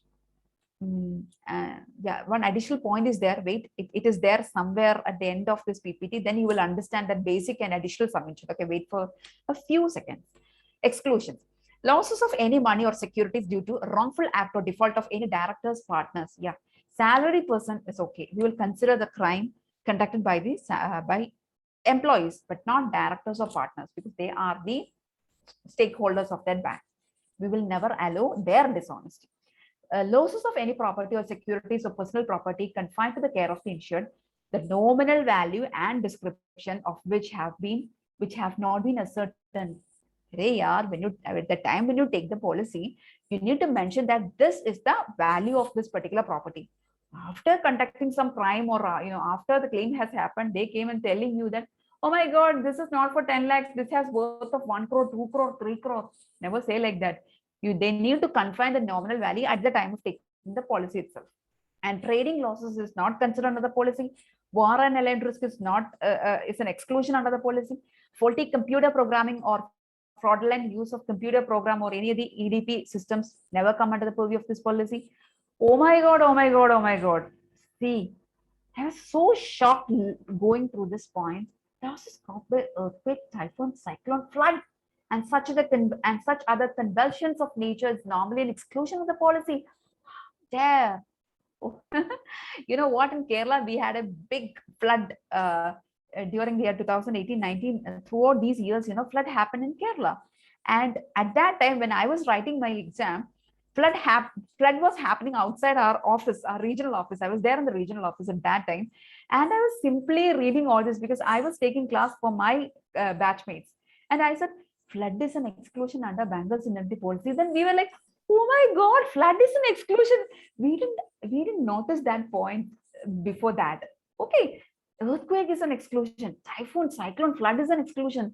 So I hope you remember that riot, strike, burglary, hold on, everything is covered under the fire, everything is covered under the policy, but not these things. Oh, important question. Okay, yeah. Losses caused by negligence, act of omission of the insured employee is also an exclusion. It may, however, be noted that under Section B, transit cover, negligence of employees is covered. Nuclear weapon material loss due to them, exclusion. Ionizing radiations or contamination, exclusion. And losses due to any act or omission committed by concerned employee after discovery of a loss, that is also exclusion, into certain conditions. The cancellation condition provides for 15 days notice. Very normal thing, 15 days. If insurance company cancels the policy, pro rata. If insured cancel the policy, short period scale. Cliche question. Okay. The notice of any event likely to give rise to a claim under the policy is required to be given to the insured, to the insurers immediately. Oh my God, these are all simple. Complaint should be forth. Yeah, definitely. When something happens to the bank, you cannot simply come and say the insurance company claim has happened, give us the cash. No, you need to get the file, complaint lodged with the police. Police has to do some kind of investigations, and investigation report is a must. All practical steps are to be taken to the insured to recover lost property and to apprehend guilty persons. What is the other conditions? Okay, the insured bank is expected to take all reasonable steps to safeguard the property, secure all doors, windows, openings. Oh, normal thing, yeah. Obviously, whether the steps taken were reasonable will depend upon the situations. Fine. Bank auditors, accounts to be audited annually. Very important. You're not doing anything and simply telling one fine morning that oh my God, everything happened. Just give us the cash now. That we will never admit it, as simply as that. In practice, such audits may not be possible each and every branch annually, particularly when the large number of branches filed over. It has to be done, right? Okay. Yeah, there is a beautiful question here. Maybe it comes somewhere at the end of this PPT, but since I remember that question, I can tell you. See, in most of these insurance policies, when the number of persons or when the number of things added, normally we give what? More huge discounts. But there is one policy, insurance policy, where the number of things added to one policy, when the number increases, discount decreases. That is bankers indemnity policy. When the number of branches increases, discount is decreased. Beautiful question, right? Yeah, that is the extraordinary feature of this bankers indemnity policy. I'm sure you will find that towards the end of this PPT. Okay, yeah, any amount payable by the insured to the employee in respect of whom a claim is made. This I have already discussed in the other one. Any amount payable to that employee, whether be it in the form of salary, be it in the form of commission, be it in the form of some kind of deposits, that has to be deducted from the claim amount. Rest of the amount will be paid by the insurance company. All right. Then sum insured. Yeah, here comes the basic sum insured and the additional sum insured thing. I told you the basic sum insured is applicable from A to E. The first 5 things that we have already mentioned. But for Fg and H, lower sum insured is required because it is already discussed that the sum insured will be less, like 10%, 50,000 5%, 25,000 5%, 10,000. Okay, so the lower sum insured is required for like section F, G, and H. But the risk involved with section A and B is higher when compared to the other sections. So this basic sum insured won't be sometimes useful for bank. So in that situation, banks can go for additional sum insured to section A and B.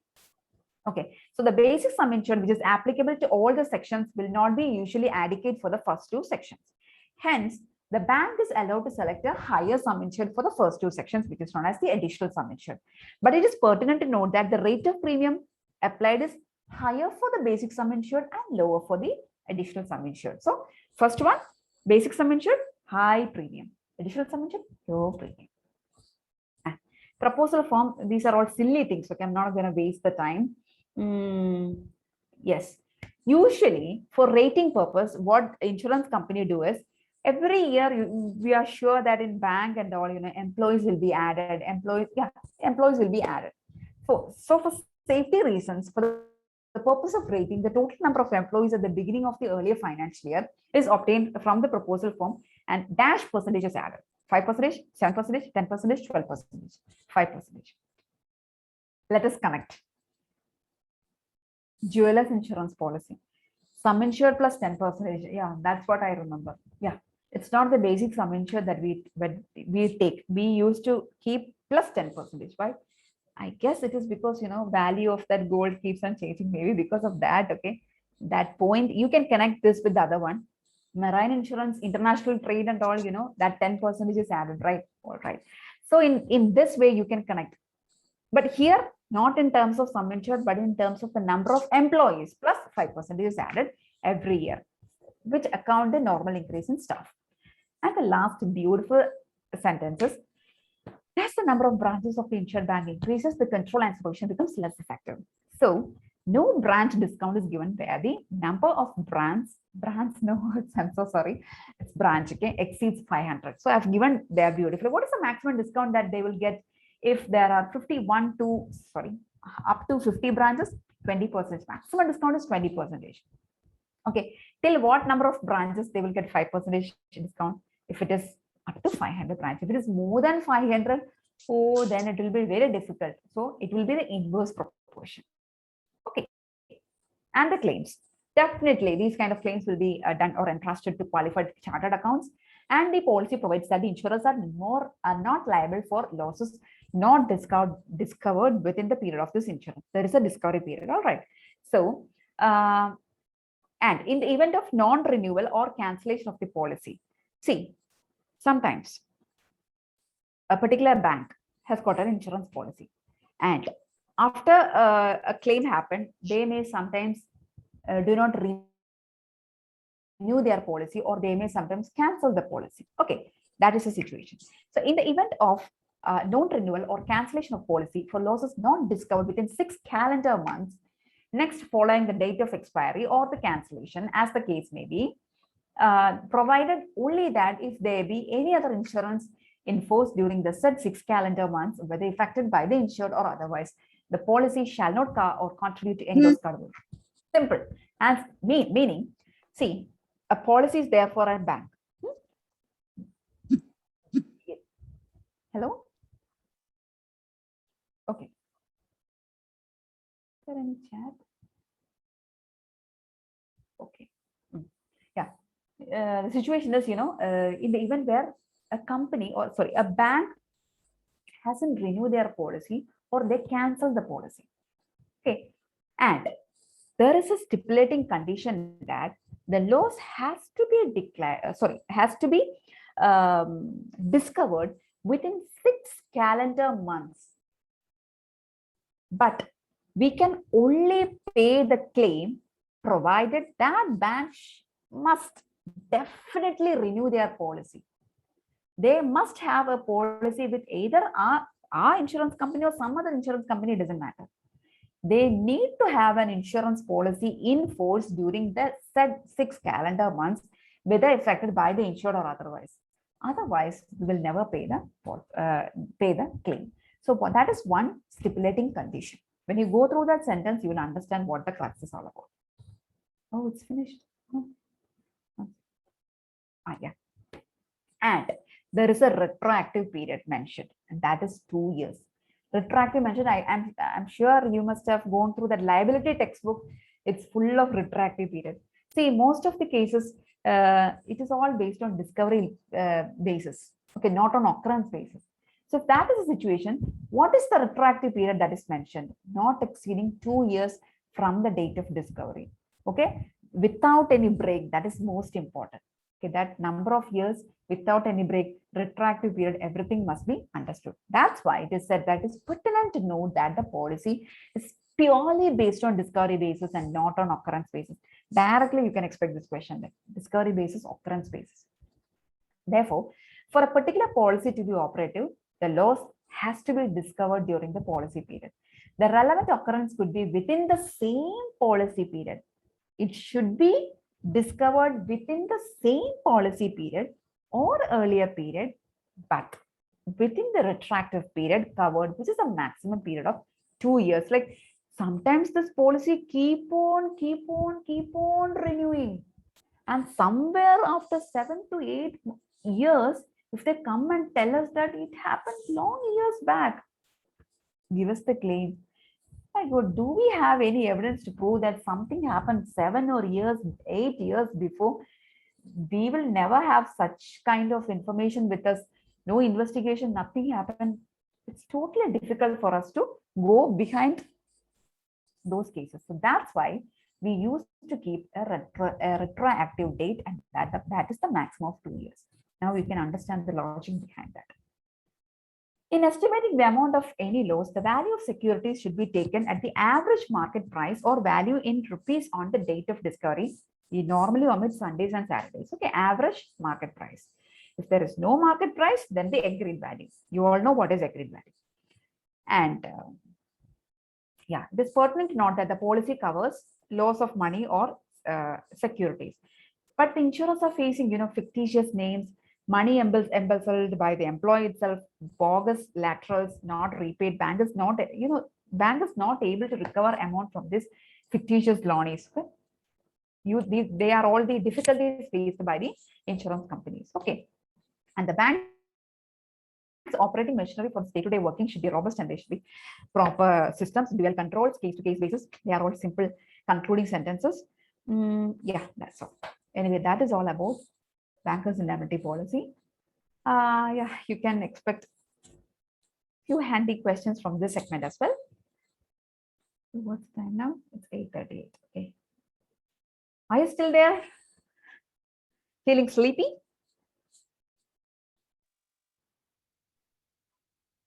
How many participants are there?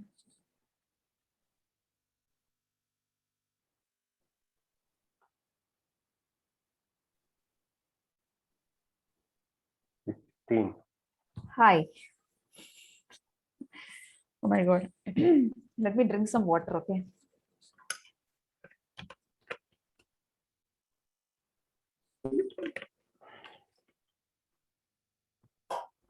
So we will be definitely sharing with you the PPTs. Yeah, okay? we are listening. We are listening.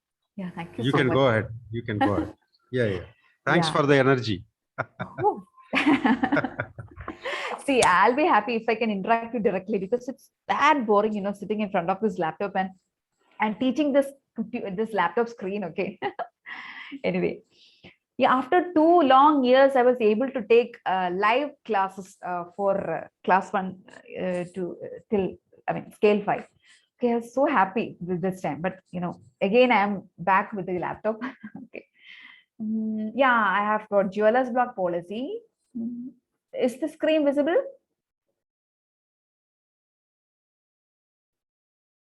Yes, but the fonts are very small. Okay. Is the screen now okay for you? Yeah, it's okay. It's okay. It's okay. Okay. See, just 2 slides are there. The complete jewelers block points are included in these 2 PPTs. Okay. Again, I can tell you, just go and take a printout and just go through it. The entire jewelers block things will be there right in your hand. Okay. Yeah, jewelers block. What are the important things that? Yeah, this is designed for diamond treatment. Those. One second.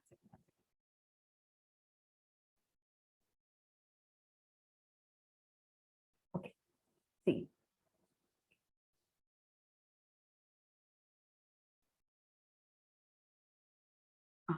Yeah, I'm reading this thing. Okay. So that you may be confused, like where I'm reading. Okay. So I'm starting right from here. And okay.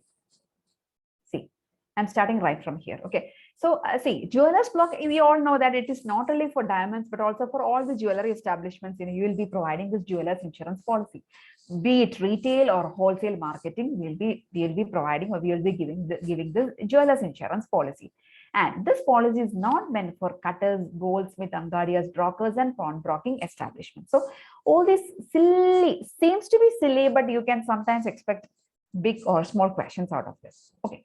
Anyway, I have a beautiful point for you. So when you study miscellaneous insurance policy, even in fire policy and also marine insurance policy, you must have seen that outside the purview of market agreement. So sometimes there are n number of policies where in the year 1994, that policy was taken outside market agreement. Sometimes in 1983, sometimes in I forget actually everything. So if it is possible, just take a small book and start writing all these in one simple page. Then it will be that easy for you to just make a quick recap before your examination. Okay, so jewelers block, horse insurance, fire insurance, marine insurance, likewise. So whenever you study this market agreement year and everything, write it in a piece of paper. That will be extremely helpful to you. Okay, so what about jewelers block? So this policy was brought outside the purview of market agreement since 1/4/1994. Okay, so what is covered in this policy? So just have a look here. Okay, coverage: jewelry, gold, silver, pearl, cash, currency, merchandise, material of the insurance business is what is covered under the policy. Okay, and along with that, see, office furniture, fixtures, business, and that means not only their precious cash and currency. Never forget that cash and currency, okay? Because it is that important. Sometimes when you're an examination center, you might be confused whether cash comes under a jeweler's insurance policy. Will jewelry only be covered? Whether cash and currency will be covered? Now it's everything okay for you. But once you are in examination center, you started thinking too much and you will be confused.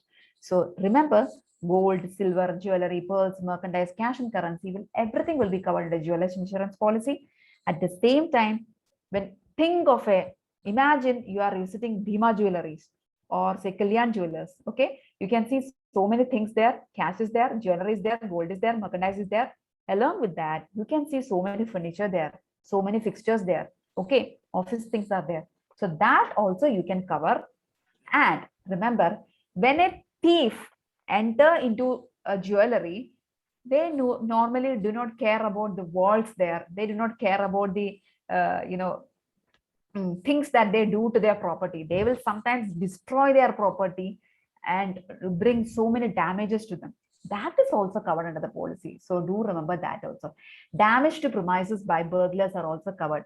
You know why? Why I'm specifically telling you, there may be a situation like they might be telling they have a fire insurance policy, they have a jeweler's block insurance policy, and sometimes in that particular policy, the thief must have made some damage to their premises. So under which policy the claim will be payable?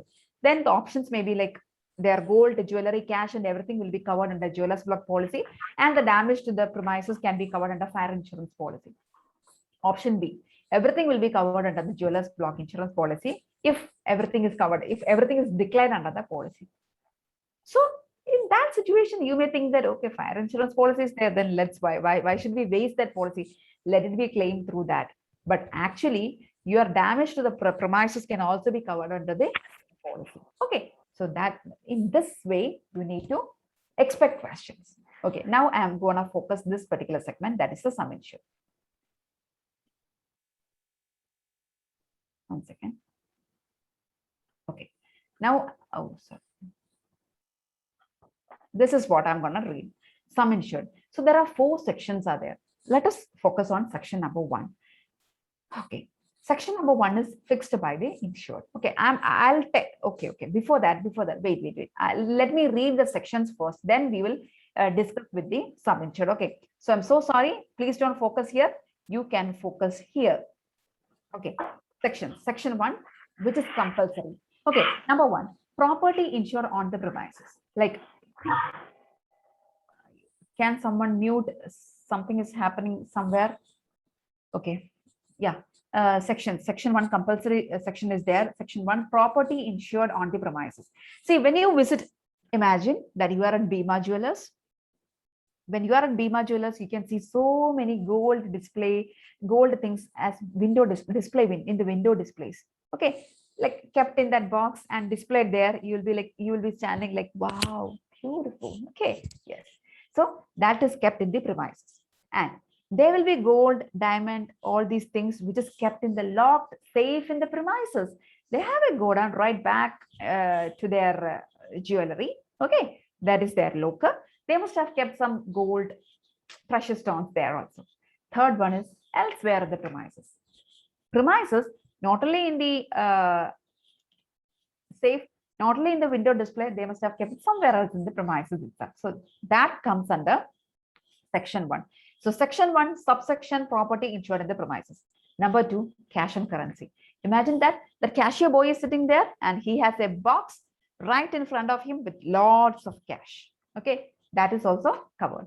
Number 3, property insured in bank lockers, subject to insured maintaining a separate register to record all the deposits or withdrawals in such lockers, or the branch. Maybe it is a bank branch. They must have kept all their jewelers and all these things in that bank locker. So its address, everything, all the details regarding whatever kept there, complete details should be given to the insurance company. So that is also covered. Bank locker, property kept in bank lockers covered, and also in private lockers also. These people have private lockers with them. So that is also covered under which section? Section 1, which is a compulsory section. All right. That's all. So this is all about the premises. Going to section 2, outdoor risk, limit for anyone loss. See, here, please note, cash and currency never come under the purview of section 2 because it's outdoor risk that is covered. You are not supposed to take money. If you want to take money or something like that, you need to take money insurance policy separately. Otherwise, it will never come under this policy because this is for outdoor risk. So property, excluding cash and currency, notes in the custody of the insured, his partners, directors, duly constituted attorneys, sorters or diamonds, and his employees. See, sometimes you need to take, you are Bhima Jewelers owner. Okay, you cannot always keep all the gold with you because sometimes you need to give it to some sorters or some designers or somebody outside. Sometimes partners may take it, directors may take it for some business purposes. Okay, so at that time it is an outdoor risk. All right, so that comes under, that coverage comes under section 2. Then that is A. Then B, property insured by one second.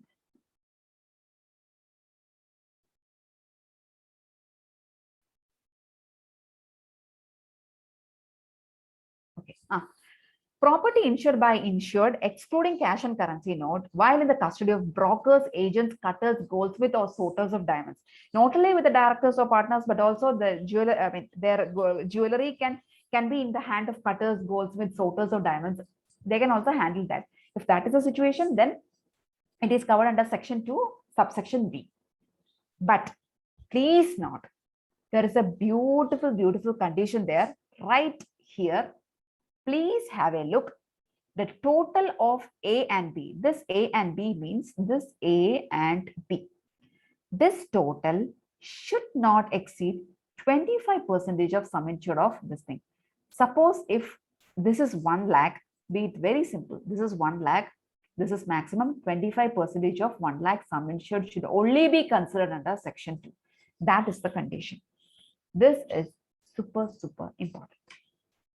Coming to section 3. So this is premises. This is outdoor risk.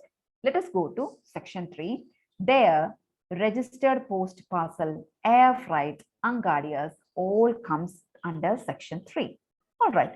So what about registered post parcel?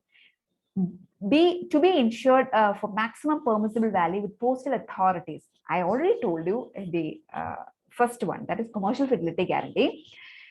See, when you send something through postal parcel authorities, you need to take an insurance company from the postal department. Anything beyond that will only be payable under the policy. Okay, in that condition, which one? The first one condition, sorry, not in the first policy, second policy, that registered postal sendings, 10% of sum insured or 50,000, whichever. Okay, that was the condition. But here in jeweler's block policy, because gold is that valuable, okay, 5 lakhs or 10% of the sum insured under section 1, whichever is lower, is the maximum sum insured that you can that is a limit that is kept under registered post parcel. Okay, the air freight, minimum 20% value to be declared to the airlines. That is the condition. Unguardias, courier services in North is not covered under the policy.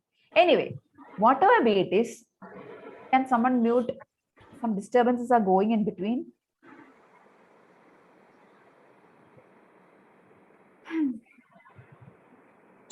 Okay. Disturbances are there in between. Can someone mute, please? Keep on going. Okay. Yeah. A registered postal parcel sum insured plus air freight sum insured plus Unguardia sum insured should not exceed 25% of the section 1 sum insured. That is also another beautiful point. And final one is the section 4. Look here. Furniture, fixtures and fittings, including safe and business premises and safes at residences, total equipments as per this status. So everything, section 4, it's all about furniture, fixtures and fittings. Okay, so this is all about the 4 sections. Section 1, section 2, section 3 and section 4. Now, let us directly go to the sum insured. Section 1, it is fixed by the insured and that is a compulsory section. Okay. Then section 2, specify limit for any one loss by insured separately in custody of insured partners, etc., entrusted to brokers or cutters. There should be a limit here because you cannot give your entire gold to some brokers or cutters and declare that they have taken the entire. Just imagine a situation: Bima is giving their entire gold to some brokers. So there should be some limit. Section 3, same as that of 2. For registered post, air freight and Unguardias, there should be any one loss. And finally, section 4, the full value of the property need to be declared. Like in fire insurance policy, you need to declare the total value, full value. Otherwise, under insurance may apply. Okay, yeah. So what about the coverages under section 1? I'm straightly going to fire, explosion, lightning, burglary, theft, housebreaking, hold up, robbery, right and strike, malicious damage, terrorist attack. Oh my God, my flood is missing. Flood is not there. Let's wait and see what happens to flood. So fire is there, explosion is there, lightning is there, burglary is there, theft is there, housebreaking is there, holdup is there, robbery is there, right and strike is there, malicious damage, terrorist attack. Earthquake is missing. Flood is missing. Yeah. Section 2. Section 2 means loss or damage to property insured under items A and B of Section 2C. Section 2A and B. Okay.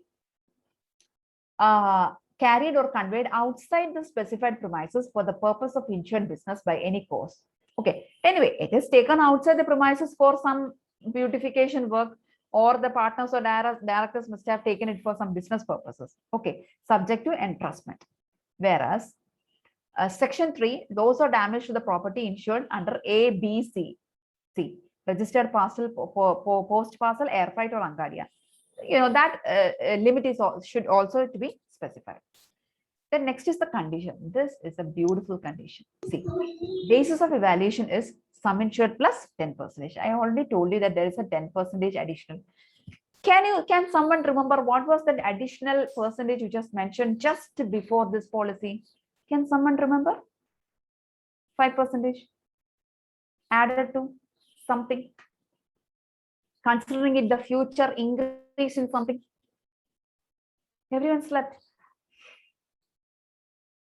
Nobody can remember that additional 5% added to that number. Someone please say me. Angry. Huh? To outside it to Sorry, I didn't get.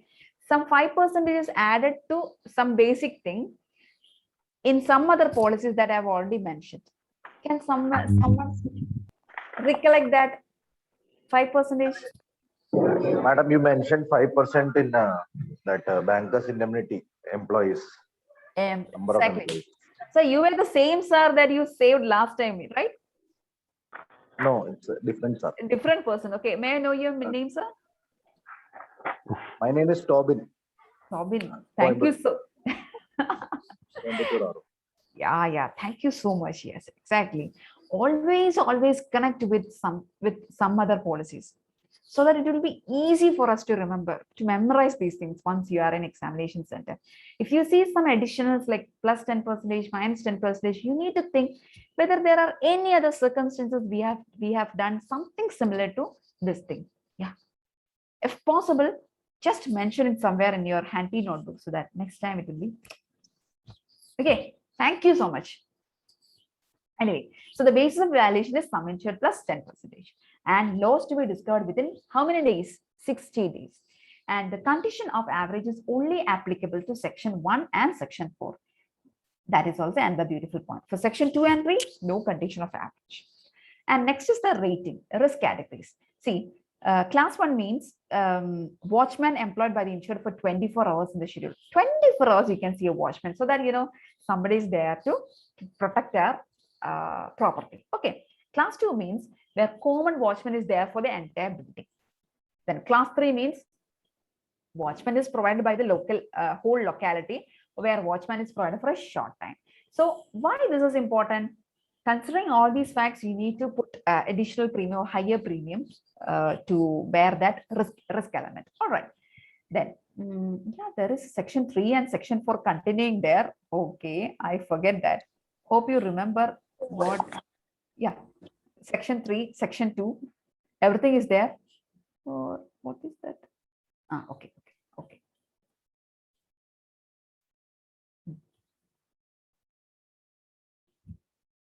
See, yeah, I'm gonna read this one. Okay, I'm gonna read this. The sum insured under Section 2 and 3 each should not exceed 25%. That we already discussed. 25% of sum insured of Section 1 maximum.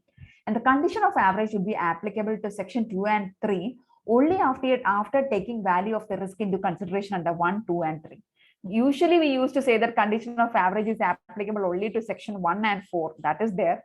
But we will take that into consideration only after taking of value, taking value of risk into consideration. That is what is mentioned there. All right. And Section 4, fire, explosion, lightning, burglary, housebreak, theft, everything. Because Section 4, furniture, fixtures, fittings, and full value needs to be declared. And what are the exclusions? I'm going to read this 13 exclusions. Okay. The exclusions are super important. Whenever you study some policies, do pay special attention to exclusions. Loss or damage while cleaning. Yeah, normally excluded. Shortage notice at the time of stock trading. Then loss or damage while it is at public exhibitions unless intimated. So we need to declare that, this gold or jewelry has been taken for some exhibitions.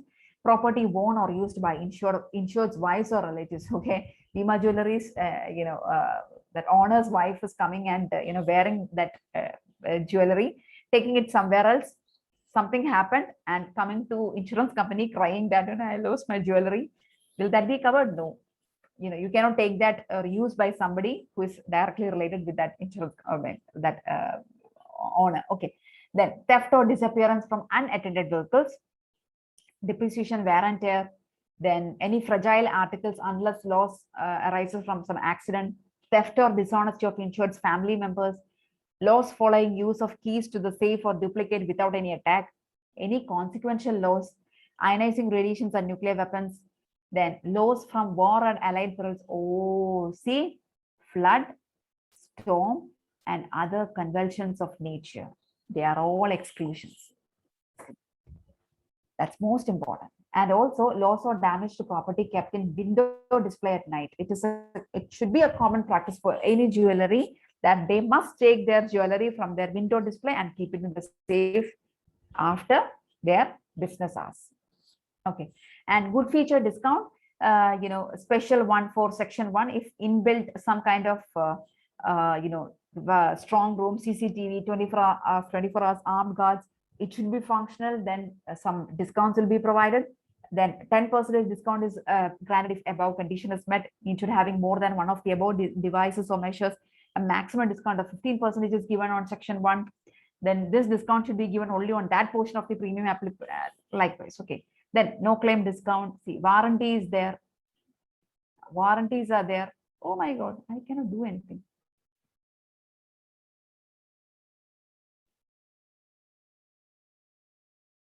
Okay.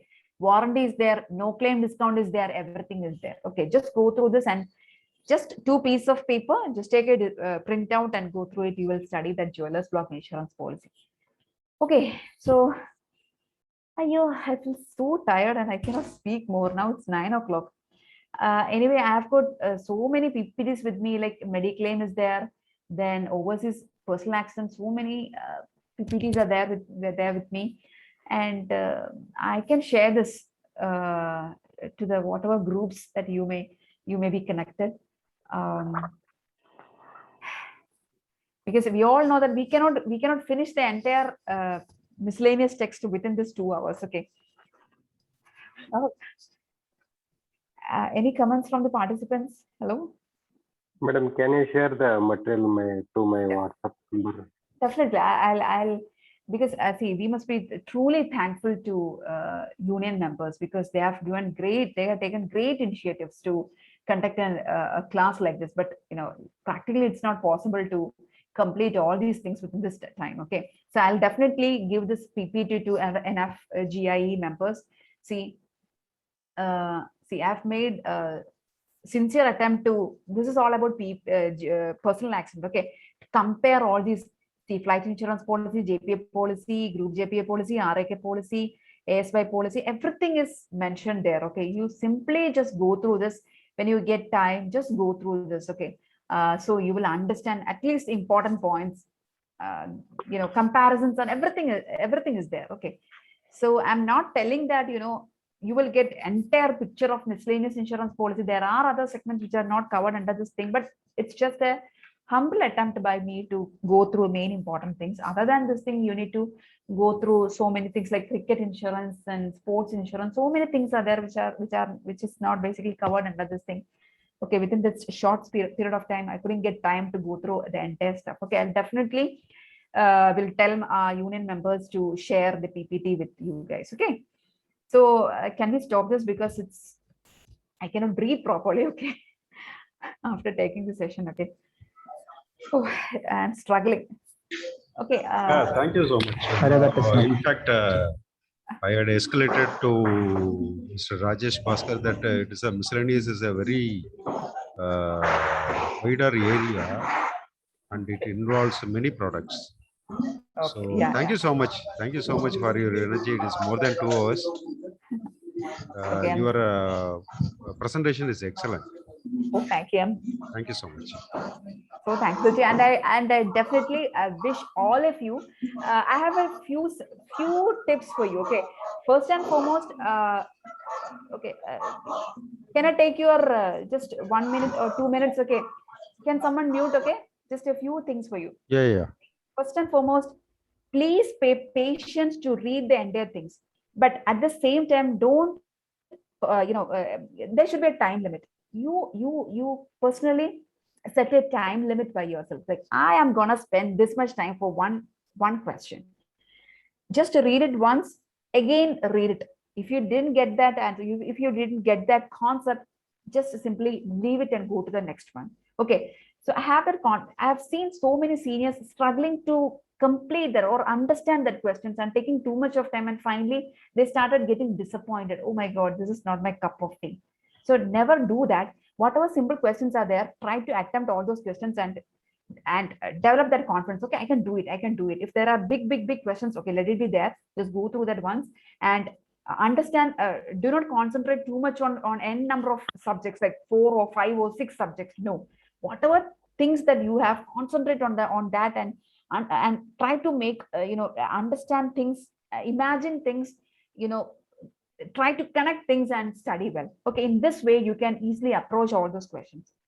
Okay, so be confident. Best wishes for your exam, and yeah, see you somewhere in future also we can meet. Okay, so best wishes. Bye. Bye. Thank you. Thank you. Okay, and thank you union members also. Thank you, Arya.